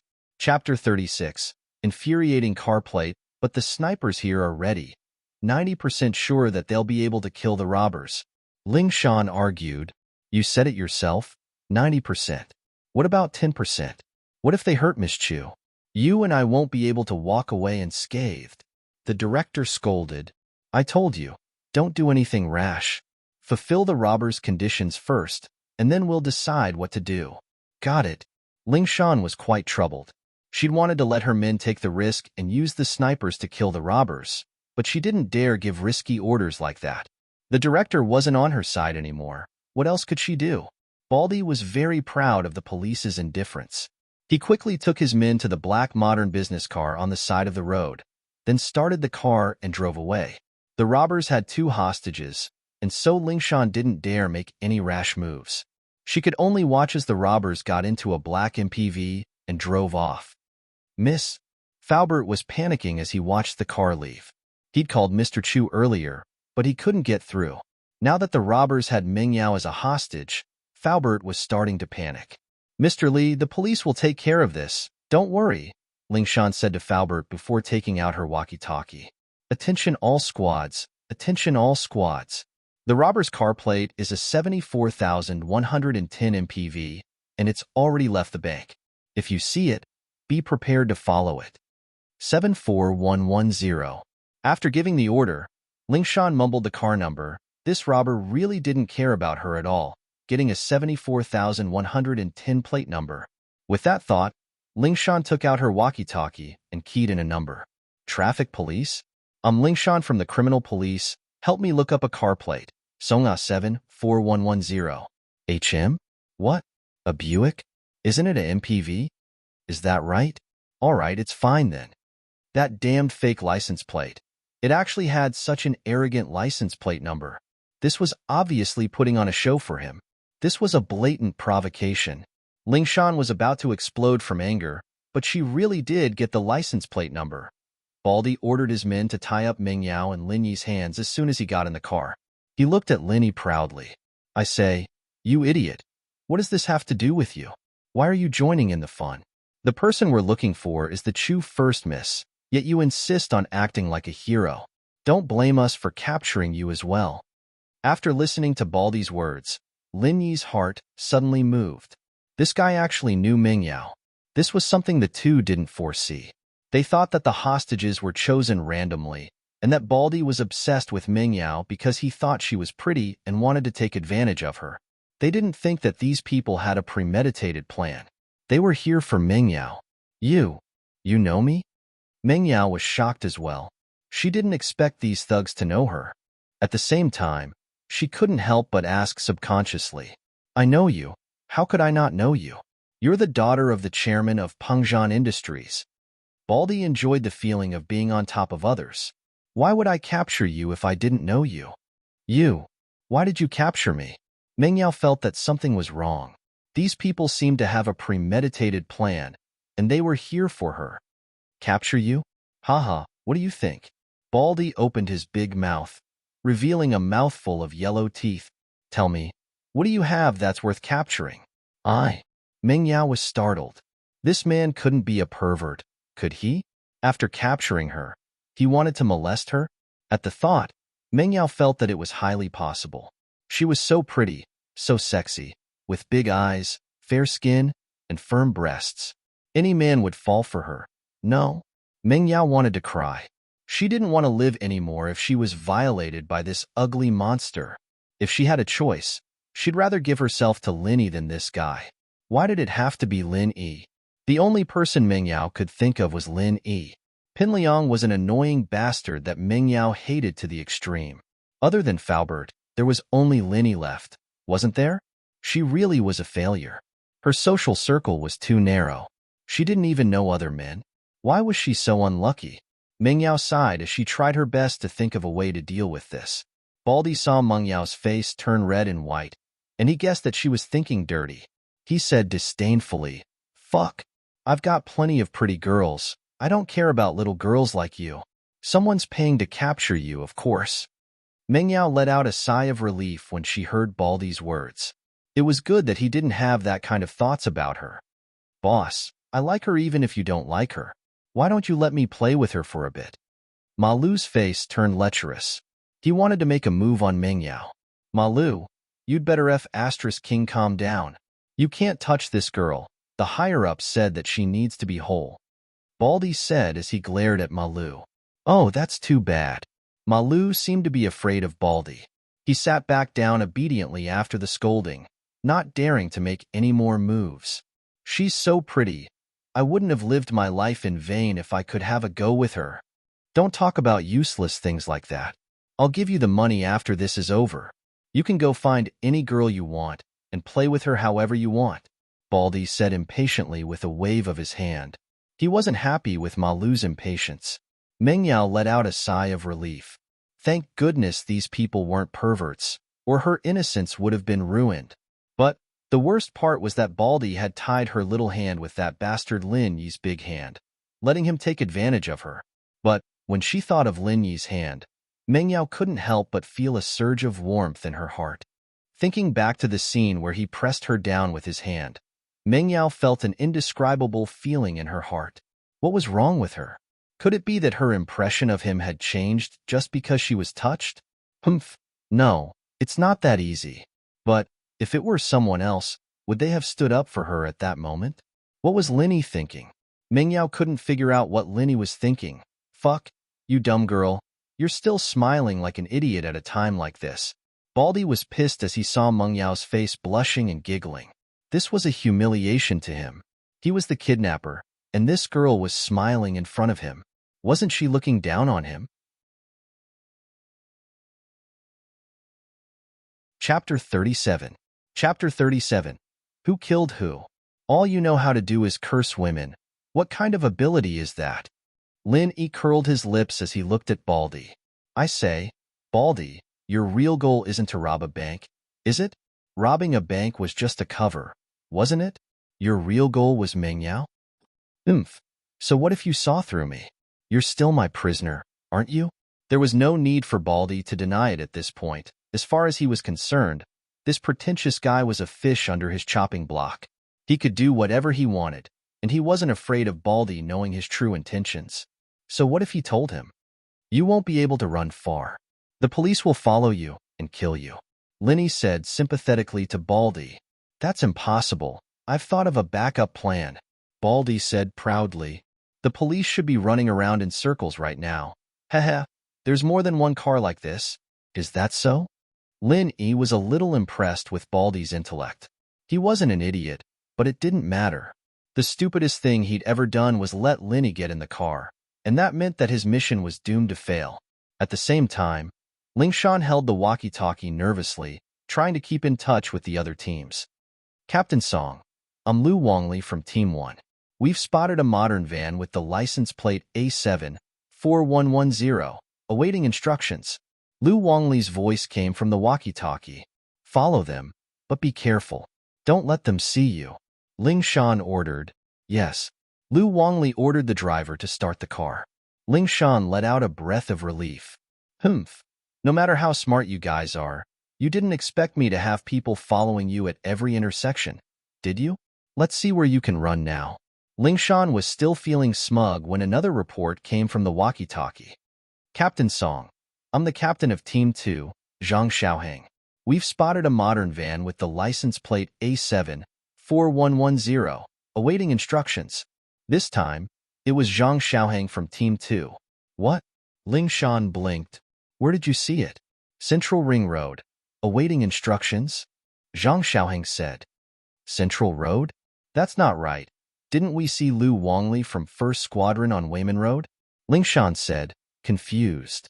How did the kidnappers know how to drive? Did he turn around and go back? Lingshan instructed, follow them. Don't let them notice you. Yes. Zhang Xiaohang executed Lingshan's order. Captain Song? I'm Sun Jiaxia from 3rd Platoon. We've spotted the Song A7 4110 Hyundai van. Please give us instructions. Sun Jiaxia's voice came from the walkie-talkie again. You guys saw it too? Lingshan felt a headache coming on. Her sharp senses told her that she'd been tricked. They'd sent out more than 174,110 car this time. And this was exactly what they wanted. Lingshan was pissed to death. She'd been tricked by these kidnappers. Lingshan wasn't happy at all. If only Captain Yang was here, he'd be able to see through the kidnappers' ploy. She'd fallen for it just like that. How embarrassing. Lingshan didn't wait for him to finish before asking, did you guys find the Songshan A7 4110 Hyundai minivan? Yeah, Captain Song, you're amazing. We saw the Song A7 4110 Hyundai van. What do we do now? The captain asked. Follow them. Lingshan felt like she was about to collapse. She could basically confirm that the kidnappers had used the first and second 74110 Hyundai van to escape after being followed by their own people. They must be far away by now. Why kidnap her? Linny narrowed his eyes. He really wanted to know why they'd kidnap Meng Yao. If it was just money, then the bank robbery this time had more than 1 million kuai. Were they planning to extort money from Pengzhan? One had to know that this was a very dangerous thing. There was a high chance that they'd be caught by the police instead. Why? Good question. Baldy curled his lips and pointed at the bags of money on the floor. It's simple. I did it for money. For money? Linny frowned. Kidnap? To blackmail Meng Yao's father? And make him pay the ransom? You don't need to know that, Baldy said, annoyed that Linny was asking too many questions. It's fine if you tell me. At least you should know when you die, right? Linny looked very curious, so innocent that it was hard to reject him. Baldy looked at Linny, thinking that there was no harm in telling this kid. He'd kill him sooner or later. So he said, someone gave us money to kidnap this girl. What do you do after the kidnapping? Linny asked. Not yet. We're waiting for the call, Baldy said. Then who asked you to kidnap her? Linny continued asking. I don't know. Sihua Bro introduced us, Baldy said. Who's Sihua Bro? Linny asked again. Fuck. Why do you have so many questions? Motherf asterisk her, if you keep asking, I'll kill you. Baldy was getting impatient from Linny's questions. Oh, okay. Then don't move, or I'll kill you. A gun suddenly appeared in Linny's hand, and he pointed it at Baldy's temple. You. Baldy's eyes widened. Who could tell him what was going on? Wasn't this kid's hands tied? Why did he have a gun? In the car, the other kidnappers were shocked as well, not understanding what was going on. Linny pointed a gun at their boss's head. You. How did you untie the rope? Baldy didn't understand.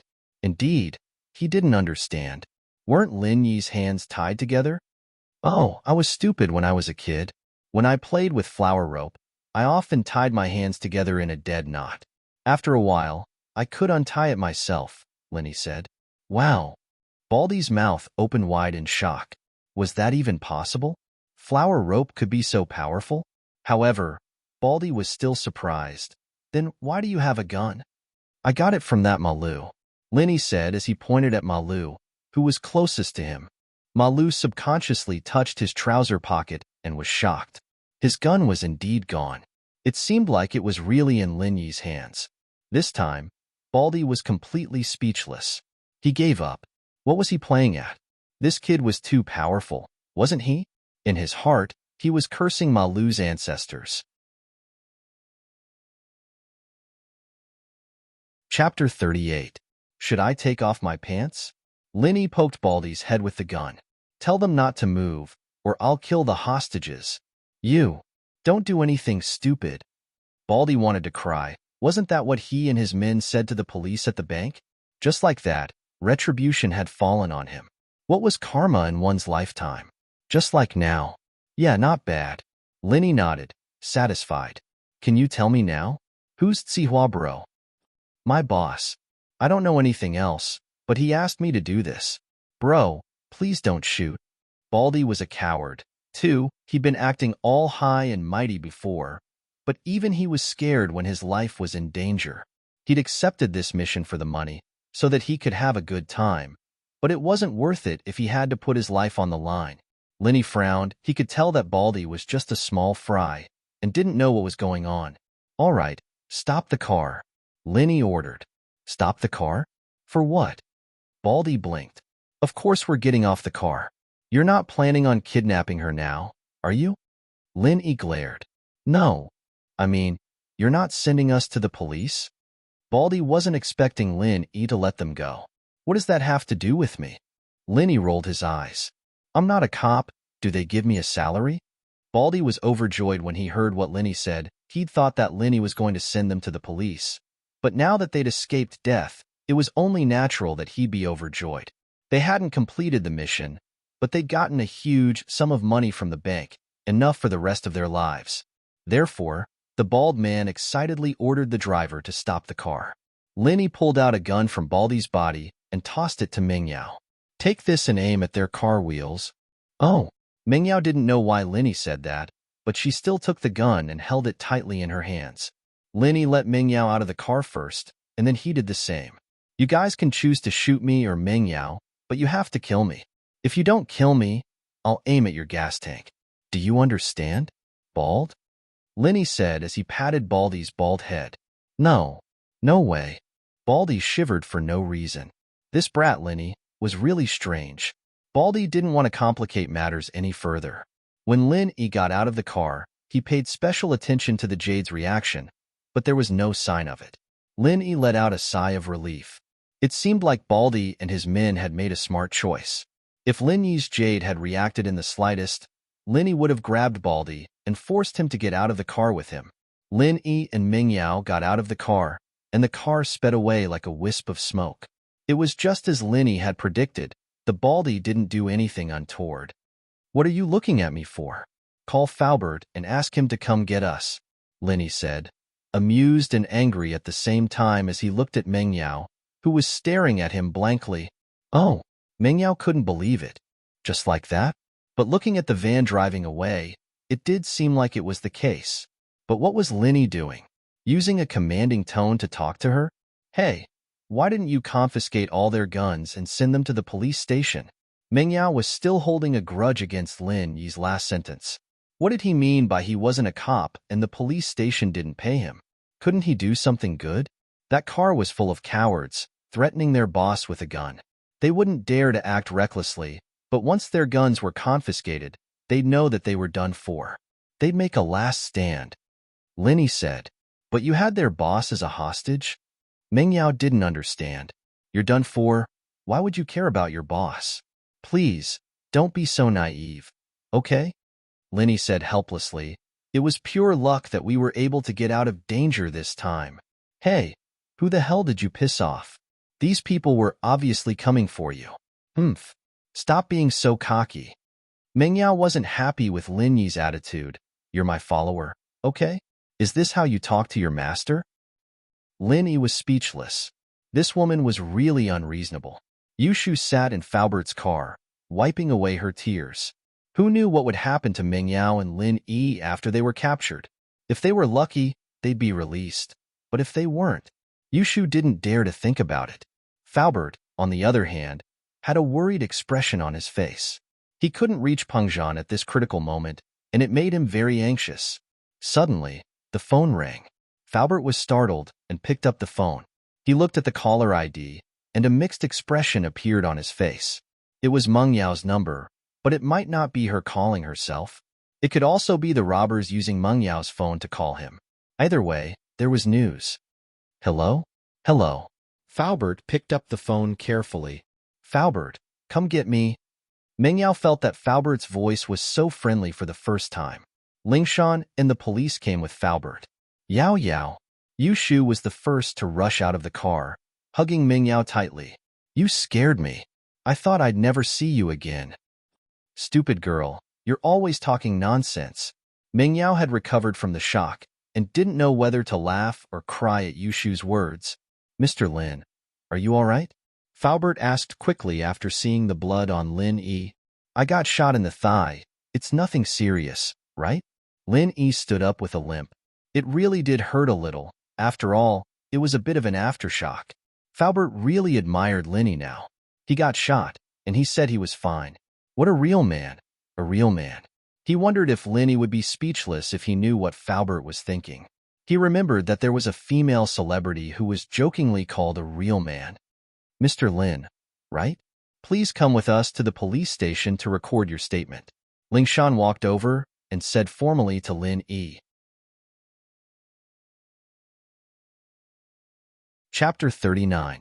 You got in through the back door, didn't you? Huh. Ling Shan blinked, her face reddening as she trembled with anger. This guy was acting like a gangster in front of her. How could she do that? She'd have slapped Linny right there and then, if she hadn't done that for Faubert's sake. Captain Song, what Mr. Lin means is that his leg got hit by a bullet. He can show you if you don't believe me, Faubert quickly explained for Lin Yi, knowing that she'd misunderstood. Ling Shan only noticed the bloodstains on Lin Yi's pants then, feeling a little embarrassed. Is that so? You should go to the hospital first. She hated Linny a lot, though. She might be a cop, but she was still a girl. What kind of person would do something like that? A qualified cop needs to have sharp observation skills. There's a lot of blood on my pants, and you didn't even see it. I really don't understand how you became a captain. Did you? Did you get in through the back door? Linny said faintly, noticing the disgust in Ling Shan's eyes. Ling Shan's biggest weakness was her lack of detective experience. This had always been a thorn in her side. But those who knew her well knew that her family was powerful, but she didn't become a vice captain through the back door. She used to be a combat instructor in the Special Forces, with the rank of major. She transferred to the local criminal police force as a vice captain, so there was nothing wrong with her rank. She was one of the best in the criminal police force, too. Other than the captain, Yang Huaijuan, no one else was a match for her. But Lin Yi's words had hit her where it hurt. She was good at combat, but that didn't mean she was good in other areas. She just transferred, and what she lacked the most was the observation skills she had when it came to solving cases. The people in the team respected her because of her skills, not because of her ability to solve cases. As a result, Ling Shan had been learning, following Huaijuan around quietly every time he went out. She understood where she was lacking. It was just that Huaijuan, who'd left his profession 2 years earlier than her, had a wealth of detective experience. Ling Shan admired him, but also felt a little jealous. But Yang Huaijuan was on a business trip today, and Ling Shan had no choice but to go alone. She ended up getting mocked by that bastard Linny, pissing her off. But what Linny said was the truth, and she couldn't refute it. All she could do was grit her teeth, unable to do anything. In fact, it was just a bullet that hit his body. Linny could deal with it himself. In the war-torn North Africa, who would go to the hospital when they were shot? He was afraid that he would be killed by the enemy before he could reach the hospital. But with a woman like Ling Shan following him, Lin Yi didn't want to show off too much. What Lin Yi didn't expect was that Ling Shan would really go against him, going to the hospital with him to record his statement. But it was up to her. Lin Yi didn't have anything to hide from her. Ling Shan didn't dare put on airs when it came to Ming Yao, the princess of Pengzhan. She didn't force her to go to the police station, either. She recorded her statement in Faubert's car. Shu, how's your brother? Ling Shan and Yushu had known each other for a long time, and Ling Shan felt quite guilty towards Yushu's brother. It's none of your business. Yushu smiled coldly and turned her head away, not giving Ling Shan any face at all. Ling Shan smiled bitterly and turned to Ming Yao. Miss Chu, let's take a statement then. Yushu couldn't help but gasp as Ming Yao recounted what had happened. Wow, Lin Yi's that good? It can't be, right? Yao, I told you, letting him be your shield is the right thing to do. I guarantee that he'll help you deal with any man who tries to harass you. Who wants him? Ming Yao thought back to how arrogant Lin Yi was, and she was pissed. Ling Shan was curious as well. It seemed that this Lin Yi wasn't only good at talking. Ling Shan wasn't happy with Lin Yi's claim that she'd gotten in through the back door, but she wasn't an irrational person. From Meng Yao's description, Lin Yi was a man of strategy and bravery. Even after taking a bullet, he'd still been able to hold his ground against the assailant. His spirit was commendable. Ling Shan, on the other hand, looked down on Lin Yi's words. I'm not a cop. Do they give me a salary? Couldn't he be a good citizen? But after hearing Lin Yi's explanation from Meng Yao, Ling Shan realized that what Lin Yi did wasn't wrong. If they really pissed off the robbers, neither of them would be able to escape. But as for why the robbers were specifically targeting Meng Yao, she didn't understand. These people went around in circles just to kidnap Meng Yao? But it could also be a cover-up, not arousing House Chu's suspicions. There could also be other motives, but she didn't know for sure now. She could only wait for Baldy and his gang to be captured before making a decision. Miss, I think Mr. Lin is very qualified. Mr. Chu's eyes aren't wrong. With him with you, I can finally relax, Faubert said with lingering fear. But now he truly understood Mr. Chu's intentions. This Lin Yi really wasn't simple. Meng Yao's lips moved, wanting to refute Faubert's words, but for some reason, the scene in the bank where Lin Yi stood up for her kept replaying in her mind. Because of Ling Shan's presence, the hospital didn't ask too many questions about Lin Yi's gunshot wound. The hospital didn't need to take any responsibility for treating a gunshot wound under the name of the police. Lin Yi was pushed into the surgery room, and the main surgeon said to the nurse, "Prepare the anesthetic. I'm going to take out the bullet." No need. Lin Yi wasn't interested in anesthetics and other Western medicine. He didn't like using them. Once or twice wasn't a big deal, but if he used it too much, it would bring side effects to his body. The main surgeon paused. The people who brought him here didn't look like poor people, did they? It was impossible that they couldn't afford anesthetics, right? If he didn't use anesthetics, it would be very painful. The nerves at the base of the thigh were very dense, and although it was a simple surgery, the pain was much more painful than most major surgeries. Chapter 40. A plan comes to mind, it's fine, Lin Yi said with a relaxed smile. I don't like anesthetics. There'll be side effects. The surgeon was taken aback for a moment, but he nodded. Since Lin Yi insisted, he had no choice but to do as he was told. The surgery wasn't life-threatening, so he wasn't going to force the issue. Young man, you'll have to endure it. The surgeon ordered the nurses to get ready for the surgery. Lin Yi wasn't afraid of pain, but that didn't mean he didn't feel pain. Still, Lin Yi could endure this level of pain. Back then, when he fell from the top of the West Star Mountain, it was much more painful than this. It was the pain of his internal organs being strung together.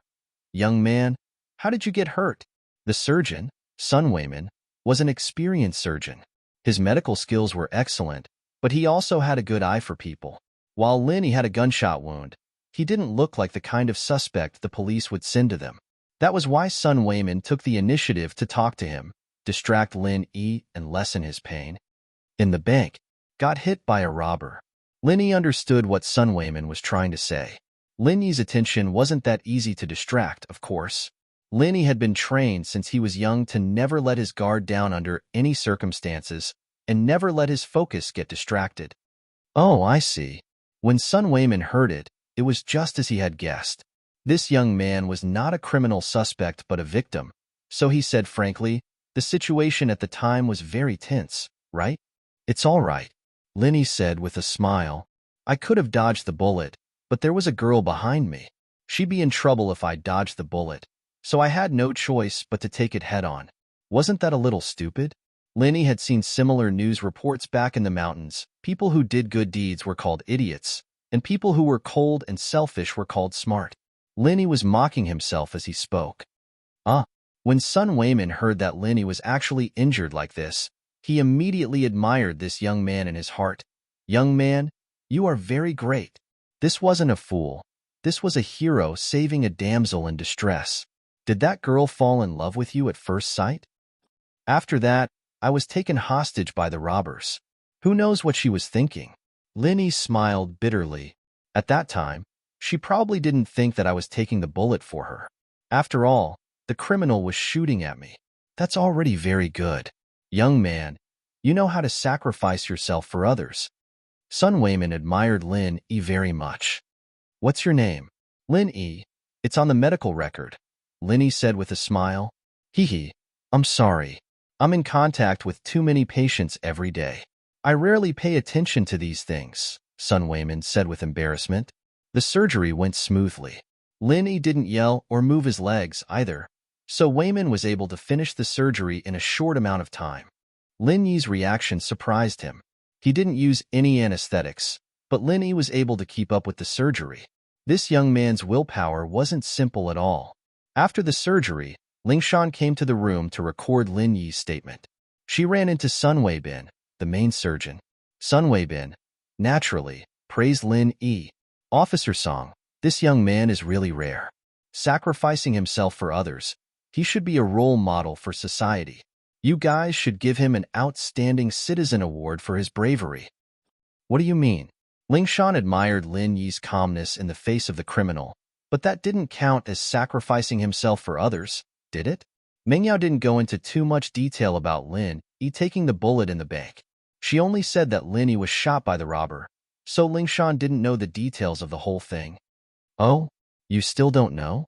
Lin Yi could have dodged the gunman's shot, but he saw that there was a girl behind him. If he dodged the shot, the girl behind him would be in trouble, and so he took the shot. Sun Wayman praised. It's the first time I've seen a young man with such a sense of justice and compassion. Lingshan frowned. Was this for real?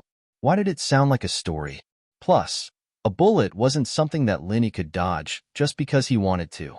Sun Wayman was a special ops instructor, and even he couldn't guarantee that he could dodge a bullet. Was this Lin Yi better than him? Lingshan couldn't believe it. Dr. Sun, who did you hear this from? Lin Yi told me himself. Sun Wayman said. He said it himself? Lingshan paused. How could she believe her own words? Was he messing with her?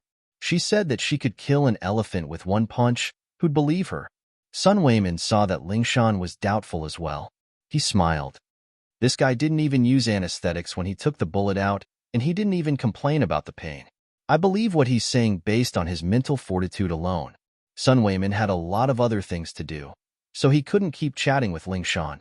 He left after a few words, and Lingshan pushed the door open and walked into Lin Yi's room. Lin Yi wanted to leave immediately, but that would be too shocking. After all, he was injured in the leg, not the arm. So, he pretended to lie down on the bed. Lin Yi, can you take this statement now? She didn't know why, but seeing Lin Yi lying down on the bed with his legs crossed made Lingshan feel like he was asking for a beating. Yes. Lin Yi laid on the bed and looked up at Lingshan, noticing that the girl's chest was extraordinarily big. It was comparable to the AV girl he'd seen this morning, and upon closer inspection, Lingshan's entire body was quite pretty. The temptation of the uniform. Perhaps sensing that there was something wrong with Lin Yi's eyes, Lingshan subconsciously followed Lin Yi's gaze to her own body, and her face blushed. Due to long periods of high-intensity training, Lingshan's chest had developed exceptionally well. It was even a little cumbersome.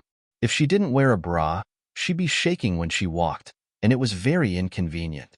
She even wanted to have a liposuction surgery, but thinking about how embarrassing it would be, she decided against it. It was fine when she was in the special forces. Under the iron discipline, no one would pay attention to her chest, and so she didn't pay much attention to it. But after joining the workforce, she often had to wear plain clothes to carry out missions, and she often went to places with crooks and honest people. It made her feel uncomfortable, and there were always men looking at her with perverted eyes. She really wanted to kick them to death. But what she didn't expect was that she was wearing a uniform, and this Lin Yi still dared to stare at her like that. This was unforgivable. Lingshan hemphed coldly and sat on the chair beside Lin Yi's bed, thinking about how to give this guy a small punishment. Chapter 41. The legendary. Lingshan smiled mischievously. Lin Yi, where are you hurt? Left leg, at the base of the thigh. Lin Yi answered honestly, thinking that this was the content of the statement. Oh, let me see if it's here. Lingshan pursed her lips as she moved her hand towards Lin Yi's left thigh. It looked like she was inspecting, but she was actually using a lot of strength. Lingshan's face was flushed red with excitement, as if she could see Lin Yi crying and howling at the top of his lungs. That's what you get for making fun of me. That's what you get for looking at me like a pervert. I'll let you have a taste of my power today. Hiss. Lin Yi took in a cold breath, a weird expression on his face. Was there something wrong with this girl?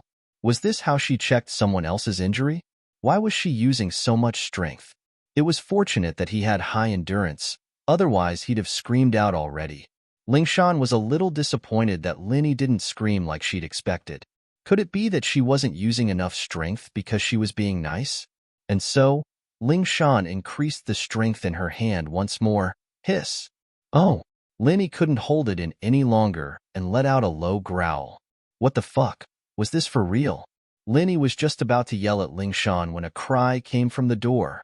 Pho! Yao Yao, what are they doing? Yushu asked Mingyao, her face red.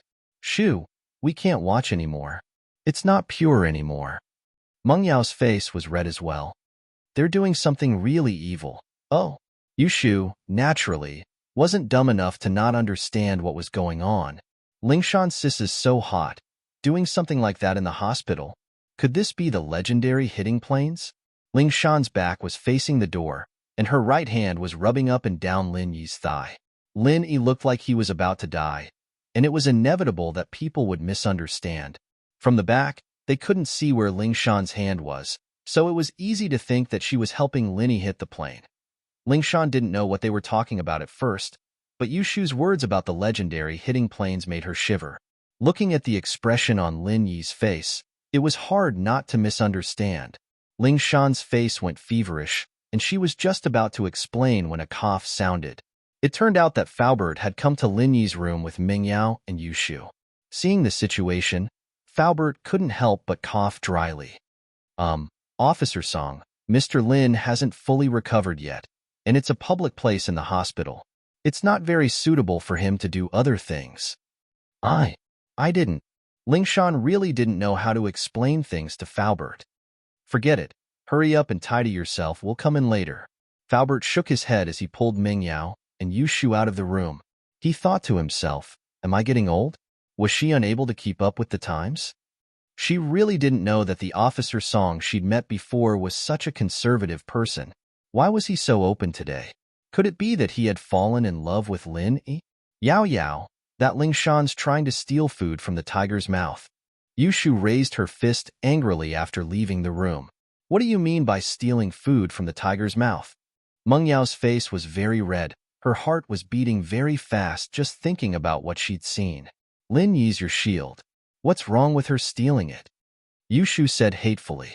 Yao Yao, you can't let her get what she wants. What does that have to do with me? Mingyao humphed. She felt that this Lin Yi wasn't a good person. Her impression of him had changed a little, but now her image of him fell to the ground once more. Doing something this dirty in the hospital was unforgivable. How unexpected that famous cold beauty Lingshan would actually do something like this. She really can change any kind of woman when she's in love. Yushu was very pissed off. She wouldn't be this angry if it were someone else, but it just had to be Lingshan. Yushu and Lingshan grew up in the same compound, and because both of them were very pretty, they were the center of attention in the compound since they were young. It was just that Lingshan was a little older than Yushu, and had developed a little earlier, so she received more attention from the boys. Yushu, on the other hand, was more like a little sister compared to her. The boys in the compound took care of Yushu like a little sister, not the love they had for Lingshan. Although Yushu didn't care for their love, this kind of feeling made her very unhappy. This was the first reason, and the second reason was also the reason why Yushu hated Lingshan the most. Her brother was also one of Lingshan's admirers, and Yushu could never forget the disappointment her brother felt when Lingshan rejected him. Lingshan said that she wouldn't find a man weaker than her, and this was also the reason why Yushu's brother, Qin Yuming, joined the army. Shu, why are you so angry? Do you like that Linny kid? Mengyao finally sensed something and asked Yushu curiously. Me? Of course not. There's no way I'd like him. Yushu found it hilarious herself. It was a ridiculous thing to say. If you don't like him, then don't talk about him in the future. It bothers me. Mengyao didn't know what was bothering her. Was it because she ate Lin Yi's saliva? Saw Lin Yi's dick? Got touched by Lin Yi? It seemed like all of this was so far away, and it wasn't that important anymore. Today in the bank, in that instant, a pair of large hands pressed him down. Compared to this, the previous events were nothing. But Mengyao's heart was blocked, and she felt very uncomfortable. In the sick room, Lingshan's face was red. She was done for. especially if that Yushu girl saw this. She wouldn't be able to go back to the compound anymore. She wouldn't have the face to go back. After hearing what that girl said, she would be even worse. Perhaps she was no different from a slut. Lingshan really wanted to shoot the culprit in the head when she saw that innocent face on the bed. It was all this guy's fault. What the hell was he doing? At the thought, Lingshan couldn't help but say hatefully, "Linny, what are you trying to do? How am I supposed to face people in the future if you scream like that?" I say, "Miss, people always say that boobs have no brains." I didn't believe it at first, but today, I finally see what it means, Linny said with a cold smile. Chapter 42. Twice a day. Don't think I'll give in just because you've got a pair of boobs dangling in front of my eyes. I'd rather go home and watch porn. Lin E curled his lips. First, you're the one who's pressing on my wounds. Would I be able to scream if you didn't? Don't be a thief calling a thief. Second, use your brain. Why can't you see people just because you're a girl? Everyone is equal in front of the law. So you're not equal because you're a girl? How am I supposed to see people if you can't see them? Lingshan was taken aback. She didn't expect Linny to have so many excuses. She wanted to say that girls and boys weren't the same. But Lin Yi's everyone is equal shut her mouth. She was a lawyer. After all, wouldn't she be shooting herself in the foot if she said she wasn't equal? Lingshan pointed her finger at Lin Yi for a long while before putting her finger down. What was wrong with her today? Lingshan took a deep breath. Was this still the same person she used to be? She was usually calm and collected, never getting angry over anything. But today, she lost her composure time and time again in front of Lin Yi. It was all Lin Yi's fault, always exposing her shortcomings. She wouldn't have gotten so angry otherwise. Lingshan's head cleared up quite a bit at the thought. Indeed, Lin Yi was right. He wouldn't have screamed if she hadn't wanted to touch his wounds. He wouldn't have screamed, and she wouldn't have touched his wounds. Naturally, there wouldn't be any misunderstandings. Everything that had happened today could be said to be her own fault, and it wasn't Lin Yi's fault at all. As pissed as she was, she still lowered her head. I've lost my composure. Can we take a statement now? All right. Lin Yi wasn't expecting the song girl to change into a different person all of a sudden. What's your name? Lingshan was back to her usual cold self, as if the angry girl wasn't her at all. Lin Yi. Lin Yi said cooperatively. He didn't want to make things difficult for Lingshan, and what he said just now was to get back at her for hurting his wound. In fact, a girl being misunderstood like this was much worse than a guy. He'd already been misunderstood by Yushu this morning, but that didn't affect Lin Yi's daily life at all. Yushu didn't look down on him either. Age? Lingshan continued. 18 years old, just an adult, Lin Yi said with a smile. Lingshan's face reddened. She felt that Lin Yi's words and smile were implying something. It was as if he was implying that she was helping him with something, that he was an adult, and that she wasn't teasing an underage boy. Ah, she was going crazy. Lingshan felt like her head was about to explode. If this went on, he wouldn't be able to concentrate on his work. It seemed like she hadn't adjusted her mentality yet. Lingshan planned on asking Huijuan bro for advice when he came back. She'd never seen Huijuan show any emotions on his face before, and it was as if the captain was always calm and collected. Lingshan admired that. Tell me about the situation at the bank. Lingshan sighed as she spoke to Lin Yi. After finishing Lin Yi's statement, Lingshan left the hospital quickly under Faubert, Mingyao, and Yushu's suspicious and disdainful gazes. Lingshan felt like a fireball, hot and red at the same time. Mr. Lin, are you all right? Faubert was a little surprised to see Lin able to get up just like that. This gunshot wound would take at least a couple of days, right? I'm fine. Lin Yi shook his head. Wow, twice a day. Yushu whispered with a mischievous smile as she walked past Lin Yi. Lin Yi paused before realizing what Yushu was talking about. He didn't know whether to laugh or cry. Twice a day? Both times were just misunderstandings. Mingyao, on the other hand, didn't say anything. She only looked at Lin Yi coldly before pulling Yushu out of the room.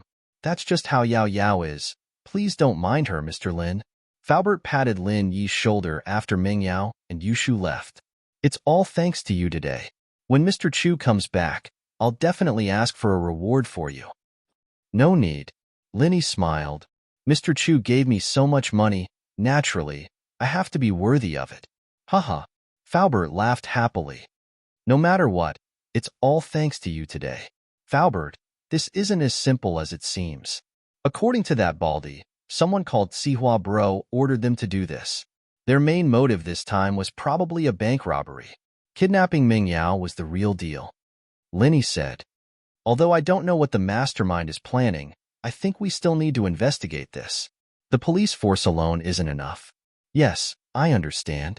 I'll talk to Mr. Chu about this. Faubert nodded. He was suspicious as well. Why did Ming Yao get kidnapped when Mr. Chu was away? Was there a connection between this and the kidnapping? Linny didn't say much. After all, this was a family matter. He couldn't go overboard. In the parking lot of the hospital, Lin Yi saw Ling Shan driving a police car. Lin Yi smiled at her, but Ling Shan glared at him. She didn't stop the car, but stepped on the gas instead. Lin Yi and Faubert got in the car together. Meng Yao and Yushu were already in the back seat, talking about something. But when Faubert and Lin Yi got in the car, the two stopped talking. The atmosphere in the car became heavy. Meng Yao and Yushu were talking about Lin Yi in the car. Meng Yao's opinion was firm, and she wanted Lin Yi to leave. Yushu, on the other hand, thought that Lin Yi staying wasn't bad at all.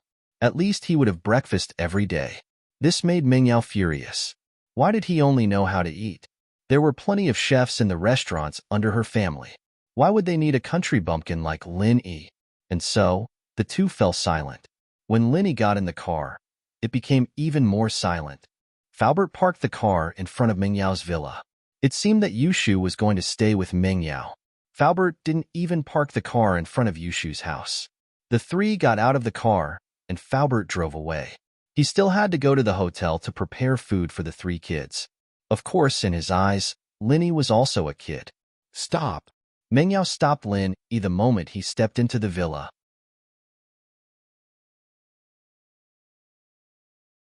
Chapter 43.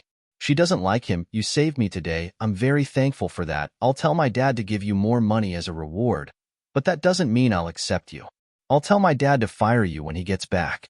Meng Yao said after some hesitation. Lin Yi shrugged, a helpless smile on his face. Don't worry, I won't stay here if Mr. Chu fires me. Lin Yi felt like he was a bit of a failure. Was it because the miss was too hard to please?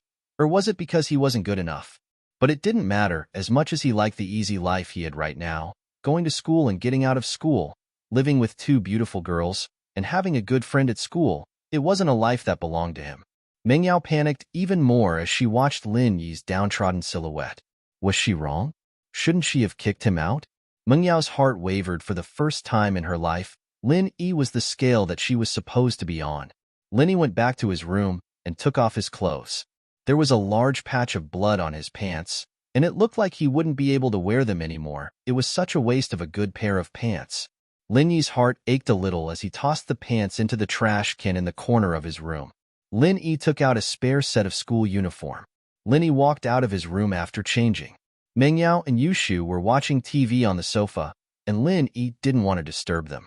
He sat down on the sofa furthest away from them and started watching cartoons with them. Yushu glanced at Lin Yi before going back to watching cartoons. Meng Yao, on the other hand, didn't even look in Lin Yi's direction. Because of the bank robbery, it was already past 9 p.m. when he got home. Although Uncle Fu rushed to the hotel to get the food, it was already 10:30 p.m. By the time it was delivered to the villa, it was already 10:30 p.m. As usual, Faubert left after leaving the food behind. The only difference was that when he left today, he specifically reminded Lin Yi, don't forget to check if the door is locked at night. Protect the two girls. Don't worry, Faubert. Lin Yi gave Faubert a reassuring look. When Lin Yi cultivated at night, he could already replace sleep. However, that was also the time when Lin Yi's spirit and senses were at their sharpest. Even the slightest movement couldn't escape Lin Yi's ears. Therefore, Lin Yi was very confident about the safety of the villa at night. Oh, Yushu cheered as she smelled the food. I'm starving. There's finally food. Yao sis, let's go eat. Meng Yao stood up and walked to the kitchen with Yushu. She was a little hungry as well, but there was an indescribable pressure in her heart. She wasn't as lively as Yushu. Yushu couldn't wait to open the sealed container as they sat at the dining table, salivating.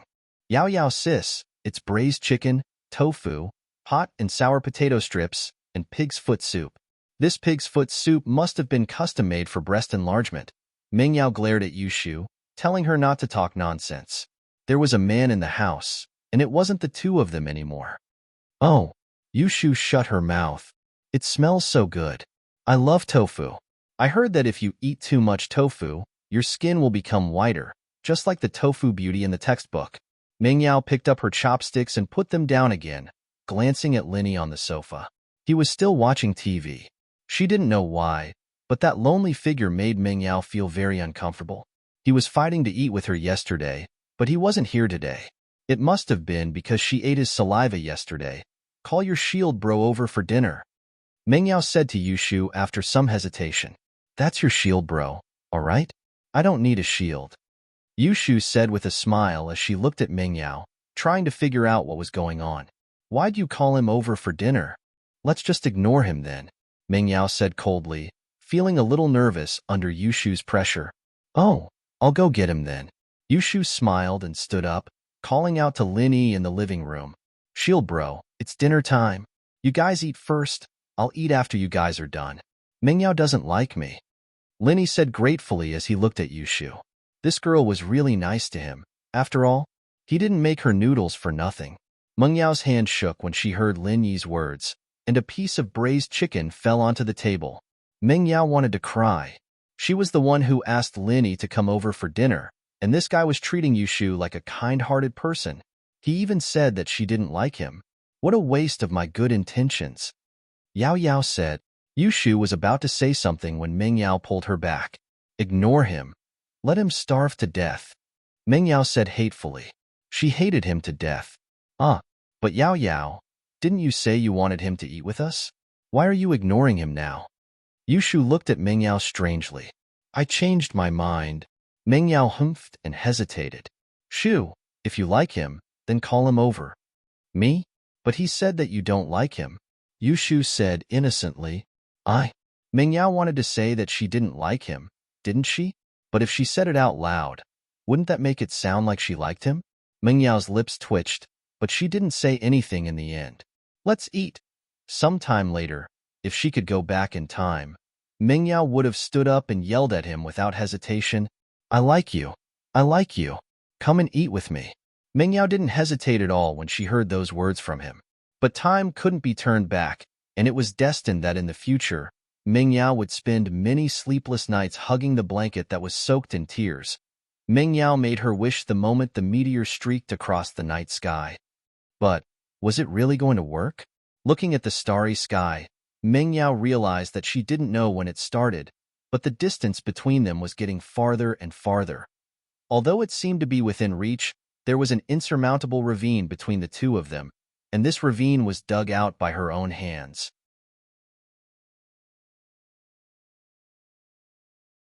Chapter 44. Let me tell you a secret. After the two girls finished eating, they went upstairs. It was already very late, about 11 o'clock. They still had to go to school tomorrow, so they should rest early at this time. Linny stood up and walked to the dining table, a beautiful smile on his face.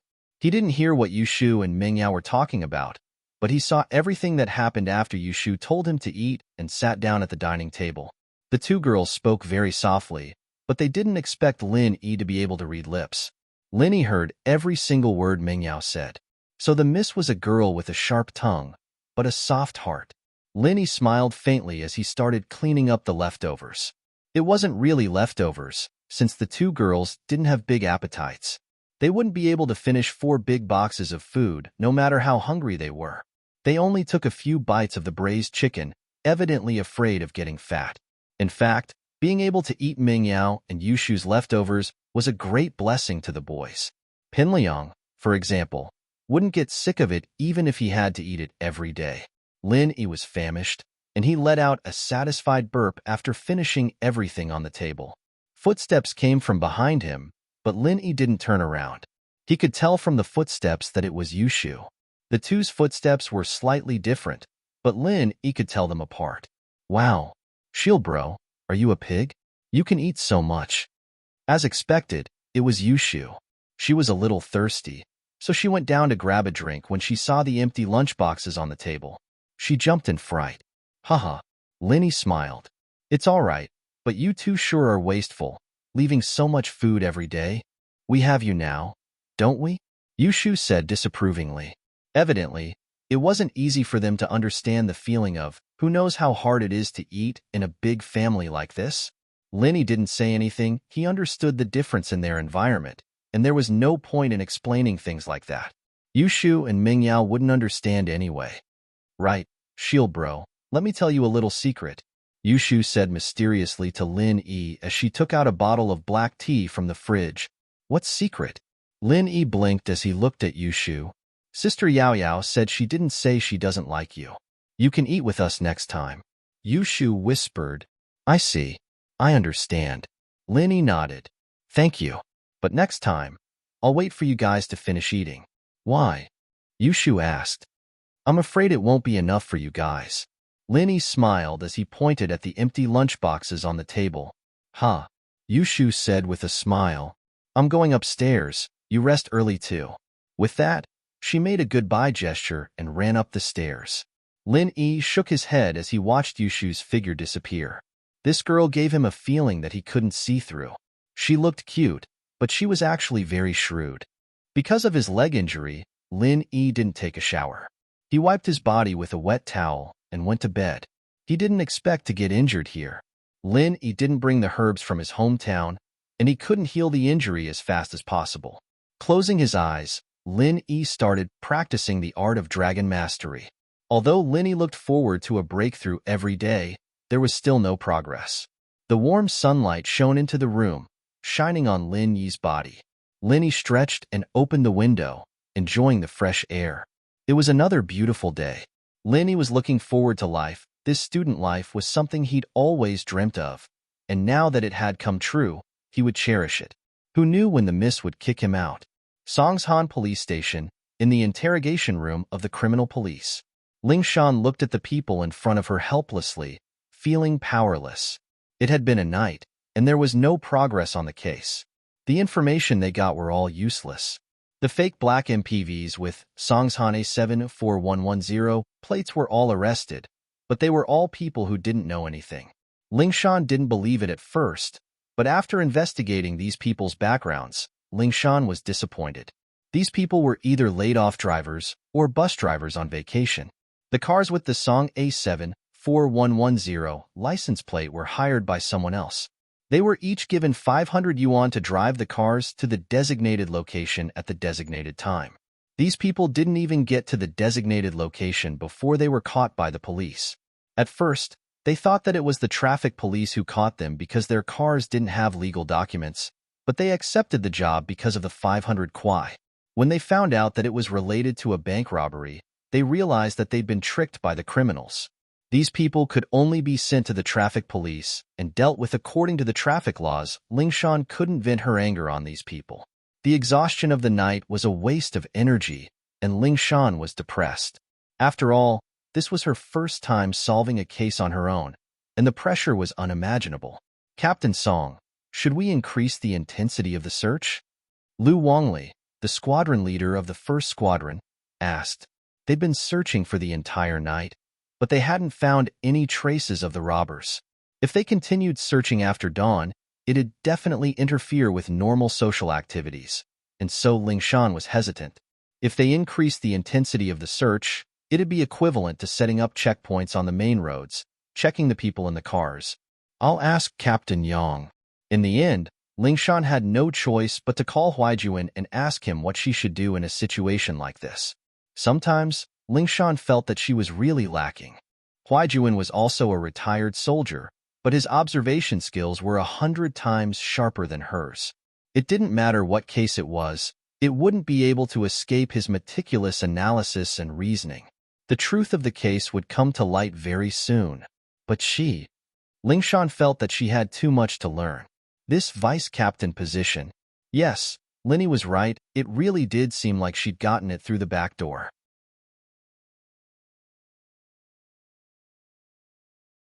Chapter 45. Sihua bro at the same time. A black van was parked in front of an abandoned warehouse on the outskirts of Songshan, but the license plate had been removed. F***CK. Are these policemen crazy? Didn't they just rob 1,000,000? Do they have to do this? Baldy spat on the ground, pissed. Yeah, boss, we can't go on like this. Aren't we trapped here? Malu was frustrated as well. Fuck, this is bad. Alright, stop complaining. I'm waiting for Sihua bro's call. Baldy waved his hand impatiently. The phone rang, and Baldy quickly picked it up. Is this Sihua bro? I'm Baldy. What the fuck are you doing? A cold voice came from the other side of the phone. Sihua bro, what's wrong with me? Baldy paused. Did you take the money out of the bank? Sihua bro asked darkly. I just brought it out. What's the big deal? Baldy said, feeling wronged. It wasn't easy for him to rob a bank, and if he didn't take the money with him, wouldn't it be a waste? Pig brain, what did I tell you? I told you not to take the money. Are you fucking deaf? Sihua bro cursed. The cops wouldn't have put in so much effort to capture you if you didn't take the money. They're only working so hard because you took the money. Baldy thought about it and realized that it was indeed the case. It was all his fault for being greedy and causing a disaster.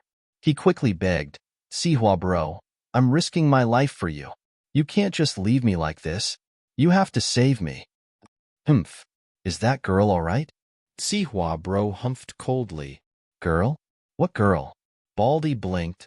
Mingyao, you didn't touch her, did you? Fuck. Sihua bro's voice was a little rushed. You're done for if you touch her. Ugh. Baldy stuttered as he remembered Mingyao. I'm sorry, Sihua bro. She was rescued. What? Sihua bro shouted. You mother****, you didn't catch him? No. Baldy said with a trembling voice. Then you can F***king wait for your death. It was a mistake to ask you for help. Sihua bro cursed. You're a F***king piece of shit. You deserve to be arrested by the police. With that, Sihua bro hung up. Sihua bro. Baldy panicked and started begging. Sihua bro, can you leave me alone? I'm your man.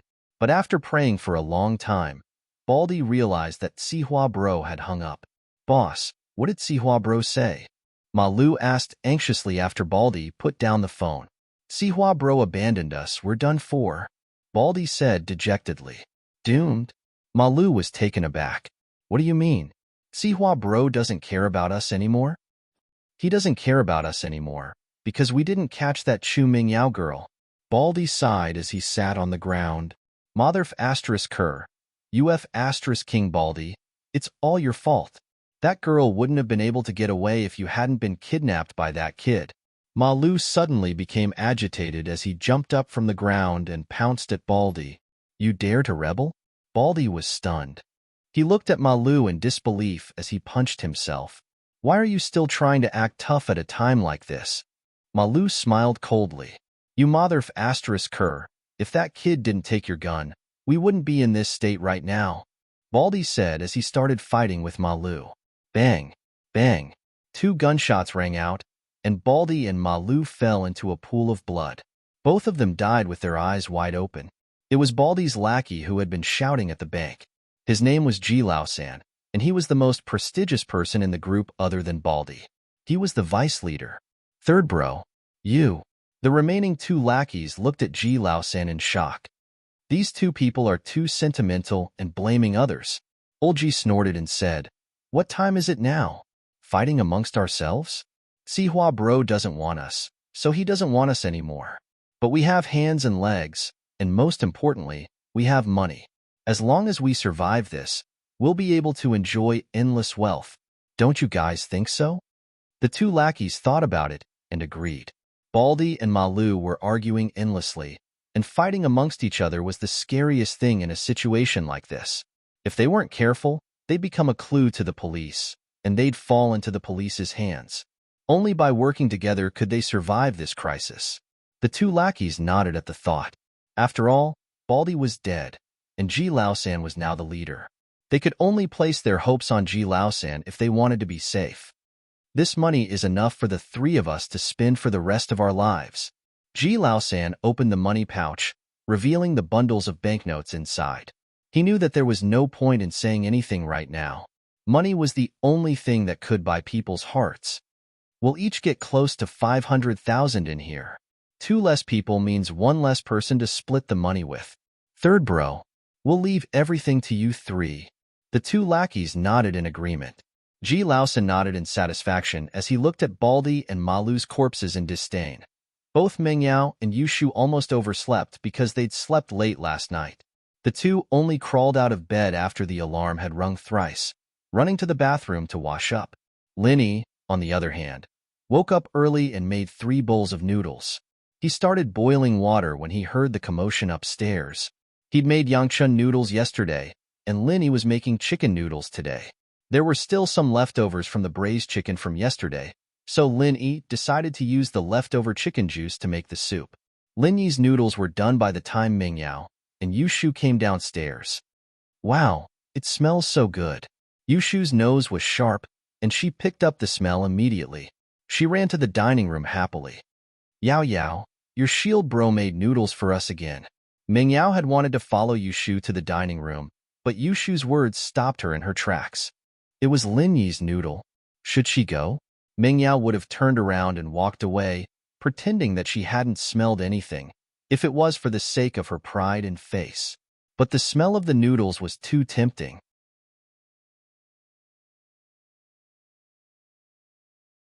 Chapter 46. Chapter 46. Getting close to the Dean. Wow, it smells so good. It's so delicious. Yushu commented as she ate. What was the big deal? She'd had a bowl yesterday anyway, it wouldn't make a difference. Mengyao gritted her teeth as she walked towards the dining room. Mengyao's actions weren't missed by Lin Yi at all, and Lin Yi smiled faintly. This Mengyao was quite an interesting character. Mengyao, come eat your noodles, Lin Yi encouraged, hoping to motivate Mengyao even more. Thanks. Mengyao's voice was as quiet as a mosquito's, surprising both Lin Yi and Yushu. Was this still Mengyao? Mengyao picked up her chopsticks as she sat down at the dining table. She felt like crying as she stared at the fragrant noodles in front of her, wondering if she'd gone a little too far with Lin Yi. He was actually a really good person. Yeah, at least he was a qualified nanny.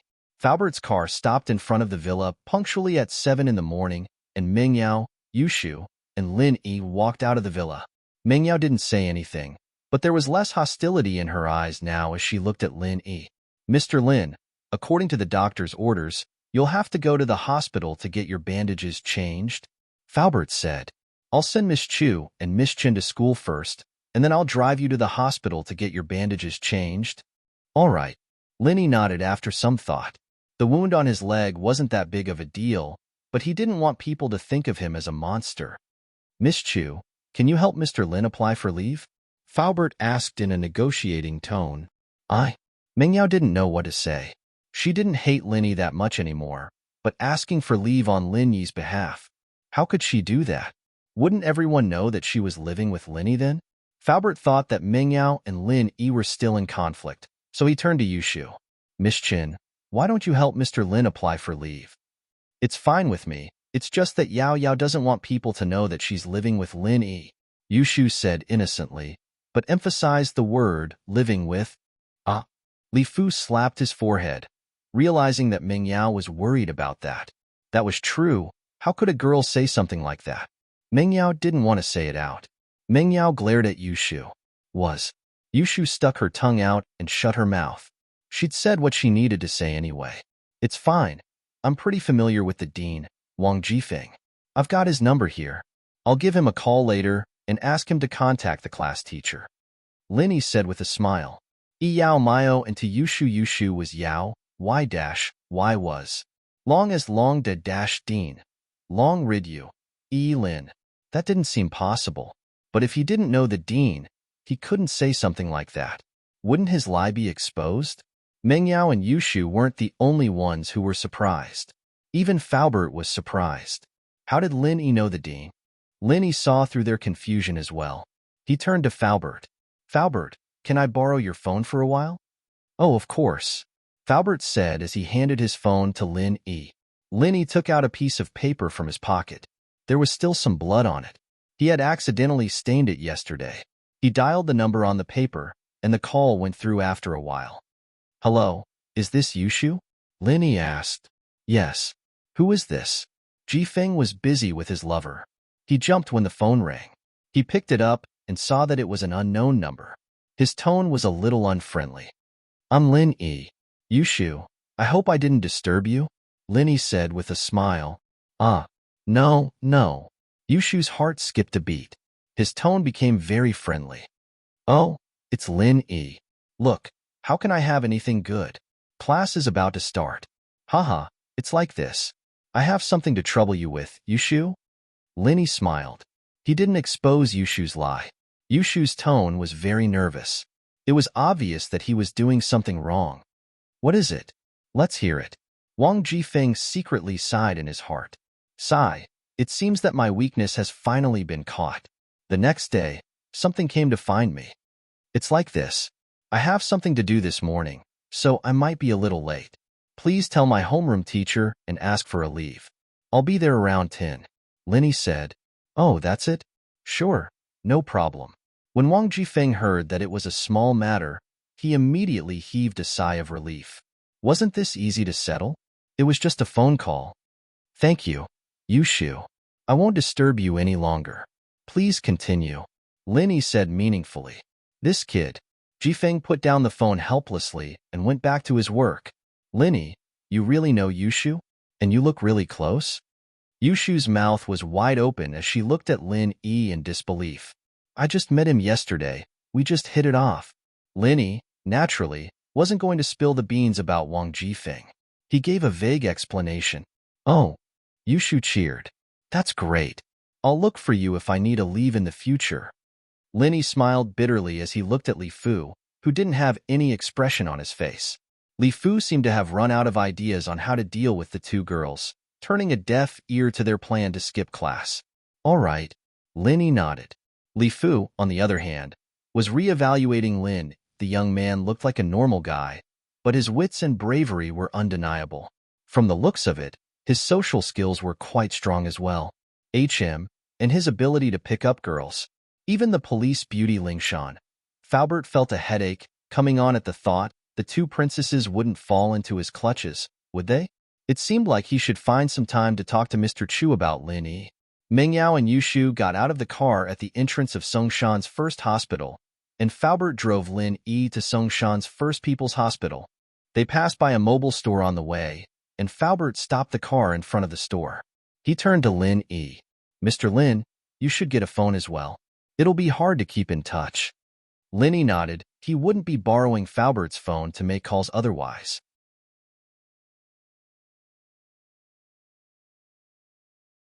Chapter 47. Guanxi and Lin Yi was here to buy a phone, and so he went straight to the counter. Mengyao and Yushu were both using Nokia E7s, and Lin Yi quite liked them. He picked one up and paid a few thousand kuai for a free phone.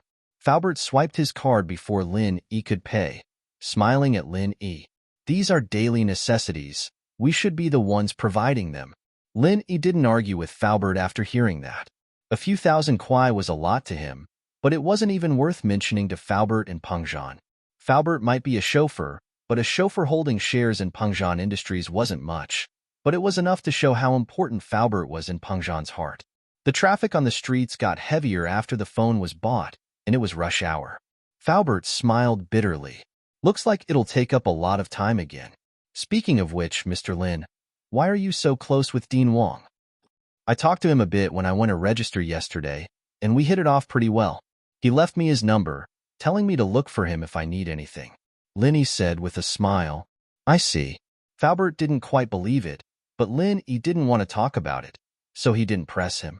They finally arrived at People's First Hospital, but it was already 8:30 in the morning. They'd walked for about an hour before they arrived. They found Dr. Sun Weiman, who was very happy to see Lin Yi. He smiled at him.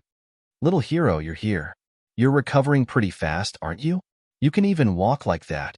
Anyone else would have been using crutches. Dr. Sun, please don't call me little hero. It's a little awkward. Plus, I'm no hero." Lin Yi was embarrassed by Sun Weiman's stare. Linny felt that there was something wrong with Sun Weiman's smile. He deserves to be a hero. You deserve it. Sun Wayman waved his hand and smiled like an elder. But young man, you're a bit too romantic. Yesterday's incident with that female police officer has become the talk of the hospital. Even the policewoman admires you, little hero. Huh. Linny suddenly broke out in a sweat. No way. People always said that news traveled very fast on campus. Could it be that news traveled very fast in the hospital as well? Haha, okay. I won't tease you anymore. Sun Wayman smiled as he wrote down a medical advice and handed it over to Lin E. Take this to the treatment room. All right. Lin E hurriedly took the medical advice and ran out of Sun Wayman's treatment room. His back was drenched in cold sweat. If that girl Lingshan were to hear about what happened today, it'd be a huge problem. He tried his best to convince her last night, but she'd had nothing to say about it. Wouldn't she come looking for him when she realized what had happened? Just thinking about it gave Linny a headache. The treatment room was right in front of the treatment room. Lin E knocked on the door. A very gentle voice came from inside. Please come in. Hee. The voice of a beautiful nurse was really nice to hear. Linny opened the door casually and walked in. Hello. I'm here to change my dressing. The nurse in the treatment room raised her head in surprise and looked at Lin E. You're okay? What do you mean I'm okay? I haven't changed my dressing yet. Linny didn't know what was going on. The nurse was quite pretty, with a round face and big eyes. Was she a psychopath or something? You don't recognize me? Guan Xian pouted and looked at Lin E with a pitiful look. Yesterday was Guan Xian's first month's salary. She was very happy. She was finally independent. She didn't need to be called a money worshiper by her family anymore. In fact, Guan Xian didn't lack money. On the contrary, her family was very rich. But Guan Xian didn't want that. She wanted to work hard and earn her own money. After graduating from medical school, Guan Xian stayed in Songshan's First People's Hospital as a nurse. In fact, in this era of fierce competition, it wasn't easy to be a nurse. Many beautiful girls had to lower their heads to get the job they wanted. But Guan Xian's family background was there. Sleeping with the daughter of a hospital shareholder? Wouldn't that be suicidal? Who would dare? Guan Xian went to the treatment room under the guidance of the hospital's director.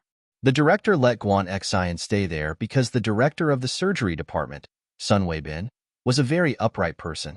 Otherwise, if there was a scandal of a doctor flirting with a shareholder's daughter, he might as well resign. After work, Guan Xian happily ran to the bank to withdraw her salary and enjoy the joy of making money. Due to the special nature of the nursing profession, almost all banks were closed after work. Guan Xian had no choice but to walk a long way to the only bank that was open 24 hours. She didn't think that she'd run into a bank robbery. When the robbers barged into the bank and started shooting, Guan Xian's mind went blank. She followed what everyone else was doing and squatted on the ground with the rest of the crowd. Originally, he thought that after this period of time, he would wait for the robbers to steal the money and leave, but he did not expect the police to surround the bank. The robbers had to find a hostage as a bargaining chip with the police. When the robbers walked towards her, Guan Xian was very scared. She was afraid that the robbers would choose her. She didn't expect that the robbers would choose a girl not far from her who looked about the same age as her. What surprised Guan Xian was that the boy in front of her suddenly stood up and volunteered to be the robber's hostage. Many people wouldn't even be able to hide in a situation like this. Who would volunteer to be the robber's hostage? Guan Xian admired the boy's bravery, but the robbers didn't hold back and shot at him. Guan Xian's heart almost jumped out of her chest. But what Guan Xian didn't understand was that the boy tilted his body and then straightened his body. Why did he do that in a situation like this? Guan Xian didn't have time to think as the gunshot sounded. The boy was shot, but he didn't make a sound as he silently endured the bullet hitting his leg.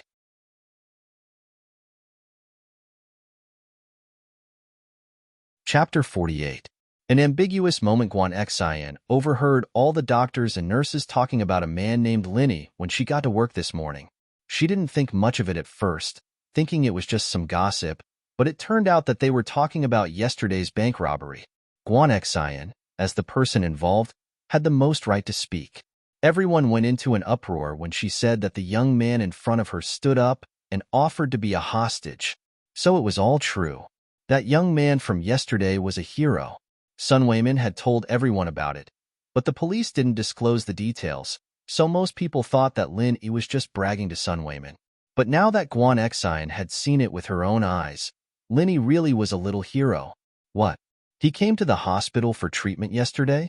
That means he's out of the robber's control. Guan Exine was overjoyed at Sun Wayman's words, as if a heavy stone had been lifted from her heart. She hadn't slept well the night before because she was worried about Lin Yi and that girl, but now she could finally relax. That's right. Sun Wayman smiled. Lin Yi, he's not simple at all. But Exine, you're really lucky. Lin Yi said yesterday that he could have dodged the bullet when the gunman opened fire, but he saw that there was a girl behind him. If he dodged, the bullet would have hit the girl, so he took the bullet head-on instead. And that lucky girl seems to be you. So that's what happened. Guan Exine's mouth was wide open. No wonder he leaned to the side and straightened his body. He was afraid of hurting her. Haha, Exine. Lin Yi has to come to the hospital to change his bandages later. I'll tell him to go find you. Sun Wayman smiled.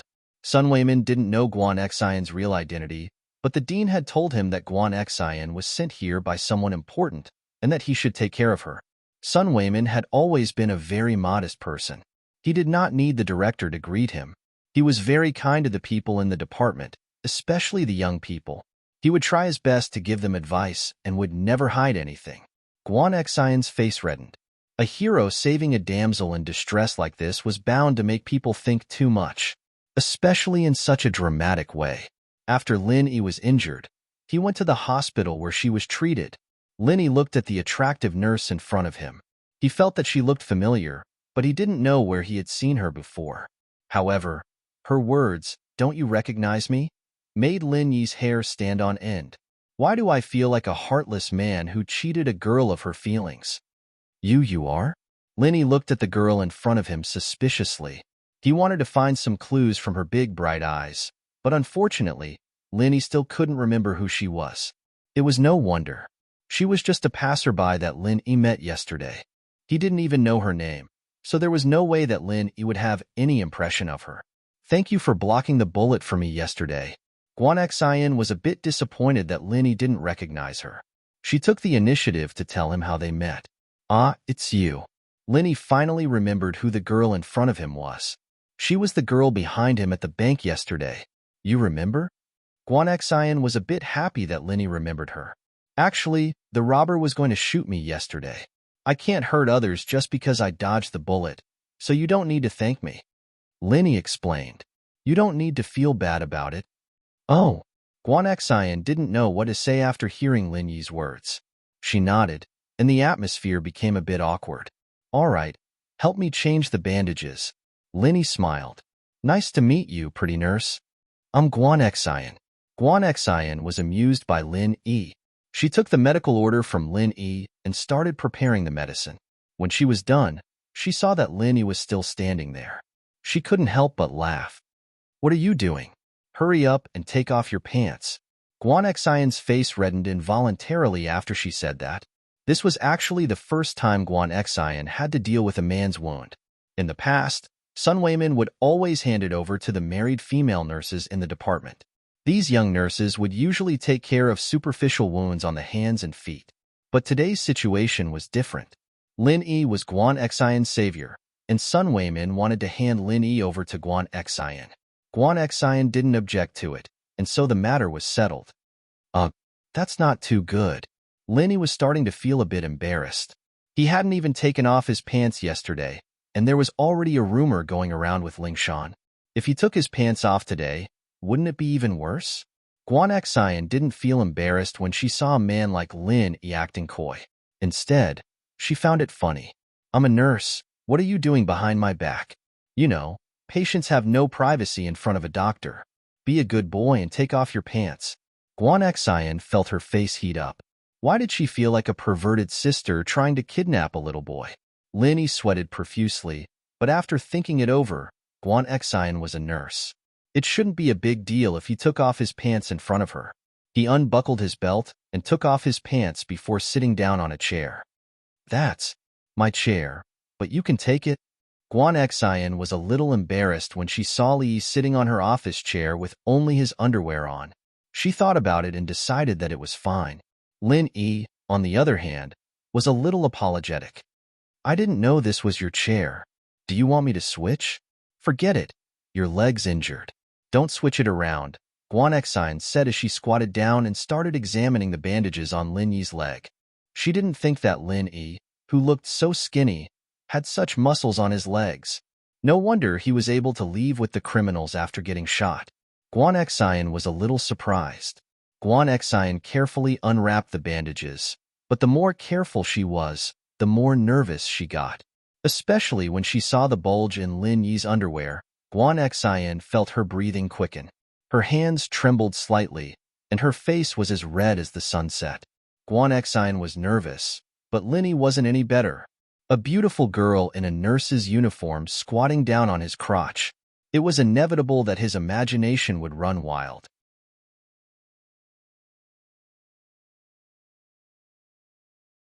Chapter 49. Find me tomorrow. Guan Xian was feeling the warmth of Guan Xian's hand. She'd accidentally touched Lin Yi, so she couldn't help but lower her head in embarrassment. She didn't want Lin Yi to see the look on her face, and that was when tragedy struck. Guan Xian couldn't help but cry out as she stood up, but she was too embarrassed to even lift her head up. Lin Yi looked at Guan Xian's face helplessly. Who told you to touch him? But since it had already happened, he had no choice but to apologize awkwardly. I'm sorry. I couldn't help myself. Guan Xian felt bad when Lin Yi apologized to her first. She knew very well that Lin Yi had been acting normally, and it was only because she'd accidentally touched him that he'd reacted. She was the one to blame. It's not your fault. I'm a nurse. I shouldn't have cared about stuff like that. It's just that my thoughts were a bit impure, Guan Xian explained. If it had been anyone else, Guan Xian wouldn't have been so nice to them. She'd have slapped them a long time ago, but Lin Yi was different. He was her savior, and Guan Xian was filled with guilt at the gunshot wound. She thought that he'd gotten shot because of her, and that was why she was being so nice to him. He's all right. Lin Yi pointed at his lower body, a little self-deprecatingly. Let's continue. Yeah? Guan Xian nodded, putting aside the awkwardness from before as she carefully changed Lin Yi's bandages. Hiss. The bandages stuck to the wound, and Lin Yi gritted his teeth at the feeling of it tearing. The wound's healing pretty well. I can't believe you had the surgery yesterday. Guan Xian looked at the wound on Lin Yi's leg, a little surprised. Yes, my skin fits better, Lin Yi explained. He definitely couldn't tell her that it was because he practiced the art of dragon mastery. Both of them looked a little awkward after the medicine was changed, but it was Guan Xian who smiled generously. You can come back in 3 days. Just come find me. Okay. Lin Yi nodded and ran out of the Department of Surgery's treatment room as if he was fleeing. He only breathed a sigh of relief when he reached the ground floor. What an embarrassing day. Faubert had been waiting for Lin Yi in the car. Lin Yi didn't let him go up just now because he had no problem moving, so Lin Yi didn't want to torment Faubert.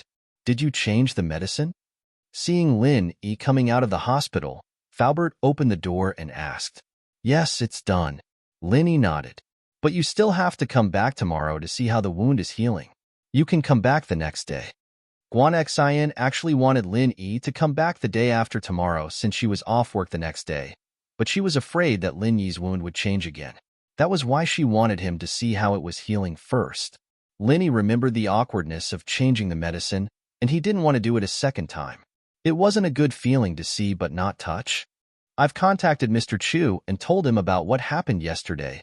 Faubert started the car and said to Lin Yi. What did Mr. Chu say? Lin Yi asked quickly.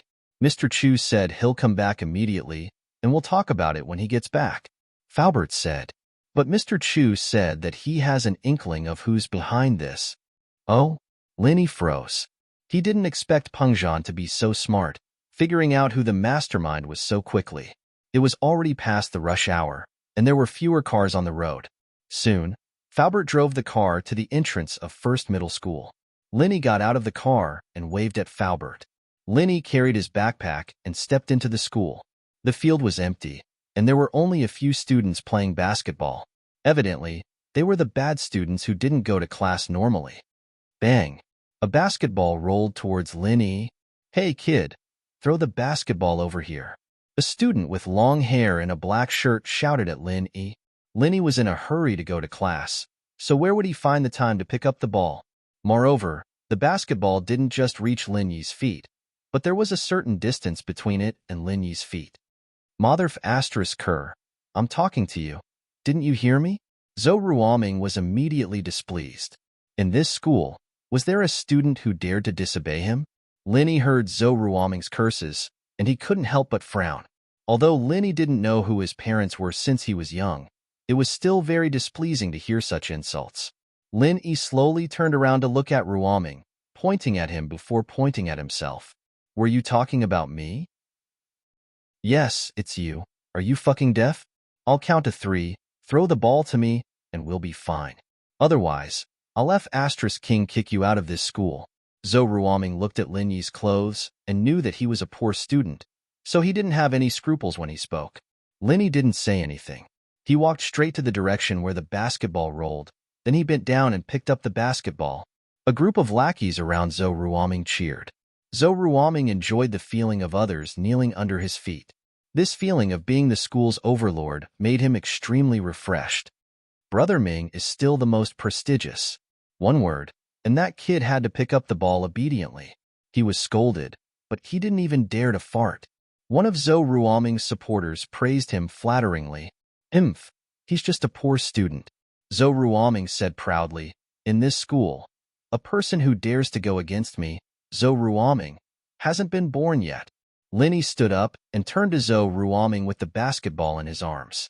Zhou Ruoming made a posture of getting ready to catch the ball and signaled Lin Yi to throw the basketball over.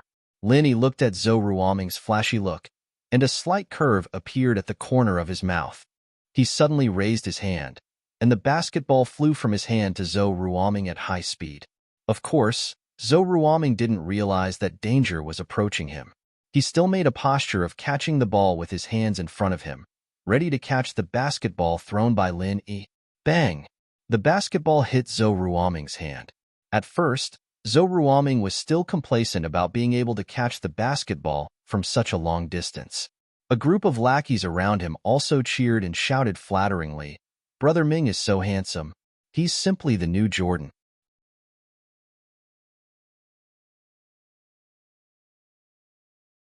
Chapter 50. A Murder Caused by a Basketball, Part 1. Ouch! Zhou Ruoming howled in pain. His wrist had been dislocated, and the ball had gone through his hands, heading straight for his face. Bang! Another loud sound. Zhou Ruoming didn't even have time to scream before he fell to the ground with blood spurting out of his nose. His blood formed a rainbow in the air, a cold beauty to it. Ruoming fainted from the slap, and his lackeys who were playing with him were dumbfounded as well. Was this still a basketball game? It was like a cannonball. Lin Yi looked at the culprit again, as if nothing had happened. He dusted his hands off and continued on his way to the school building. Lin Yi sneered inwardly. Trying to act cool? That's the least I can do. If there's a next time, I'll beat you until you can't even take care of yourself. That kid hit Ming bro. We can't let him get away. Someone called out, and Ruoming's lackeys snapped back to their senses. All of them turned to look at Lin Yi, who wasn't too far away. Lin Yi turned around impatiently when he heard the yell. He swept a cold glance over them, sneered, and continued walking towards the building. Everyone shuddered when Lin Yi's cold gaze swept over them. It was a beautiful wish to avenge Ming bro, but when it came to it, they looked at Zhou Ruoming's deformed wrist, his face covered in blood, and no one knew if he was dead or alive. They all flinched. This was the work of a basketball? With Zhou Ruoming as an example, no one dared to provoke Lin Yi. Who was the dumbest? Even their boss was lying on the ground. What else could they do that was better than Zhou Ruoming? The group of people lowered their heads. The subordinate who had shouted earlier also shut his mouth.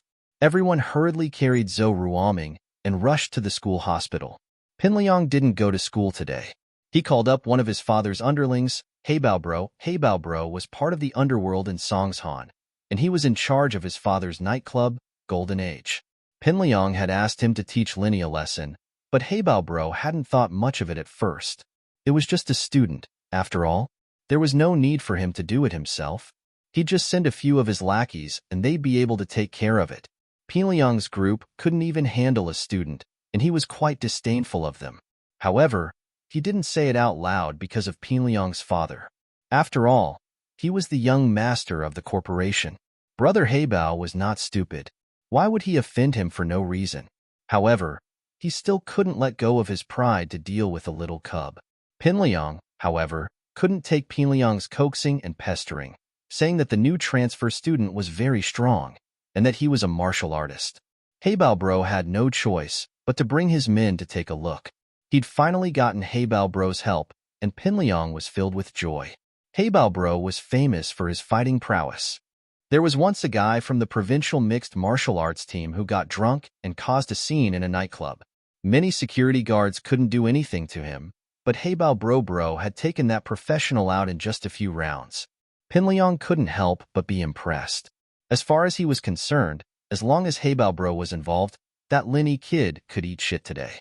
He wouldn't stop until he made him kneel in front of him and call him Liang Bro. However, Pinliang, Gao Xiaofu, and Zhang Naipeo had arrived at school early, and Lin Yi was nowhere to be seen by the time the first class started. Pinliang was starting to panic.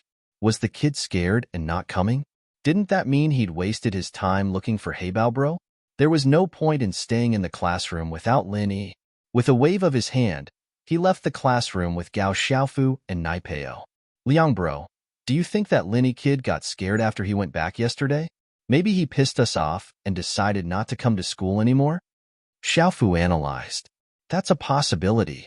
Pinliang frowned as well. This was what he was worried about the most. No way. He can hide for a while, but can he hide forever?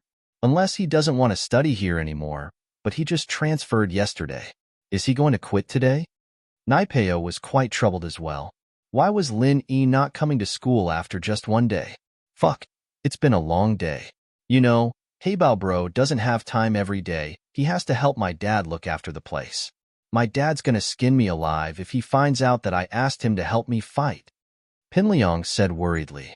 Man, you're right. If your dad agreed to let you be a gangster and let Heibao Bro be your bodyguard, Liang Bro, you'd be even better than Zhou Ruoming. That's all because he has a gangster brother to back him up. Xiaofu said. Let's not talk about that. My dad's counting on me to get into a good university. Pinliang sighed. If Lin Yi really didn't come today, then we'd lose a good chance to teach him a lesson. It'd be hard to get another chance like this in the future. Kong Xiaobo's here. Should we get Heibao Bro to teach him a lesson? Naipeo was still holding a grudge against Kong Xiaobo for kicking him yesterday. Fuck, you motherfucker. Kong Xiaobo doesn't need Heibao Bro to do anything. We'll beat him up with just a few of us. Xiaofu rolled his eyes. Can't you come up with any good ideas? Me? Come up with something good then, Naipeo said, a little pissed off. All right, you two. Stop arguing. Pinliang waved his hand impatiently, finding a step to sit down at the edge of the arena. He took out a cigarette and put it in his mouth. Piak. Naipeo quickly took out his lighter and lit it for Pinliang, smiling awkwardly. Looks like Zhou Ruoming's group is playing basketball over there. Liang Bro, should we go over and play a bit? Xiaofu said as he pointed at the group playing basketball on the other side of the court. Not interested. Pinliang looked at Zhou Ruoming and the others, shaking his head. If Lin Yi doesn't come soon, then I'll have to call Heibao Bro and tell him to come another day. Liang Bro. Look. Naipeo called out all of a sudden. Fuck, what the fuck are you shouting for? Pinliang was quite taken aback by Naipeo's sudden outburst. He glared at him, not in a good mood. It's not Liang Bro, it's Lin Yi. Naipeo stuttered. What do you mean it's not Liang Bro? It's Lin Yi. I haven't changed my name yet. Fuck. No matter how weak I am, I'll never change my name to Lin Yi. Pinliang said with a frown. You're tuning in to the Warrior Lore YouTube channel. Don't forget to subscribe and join us on this journey to catch the most captivating stories.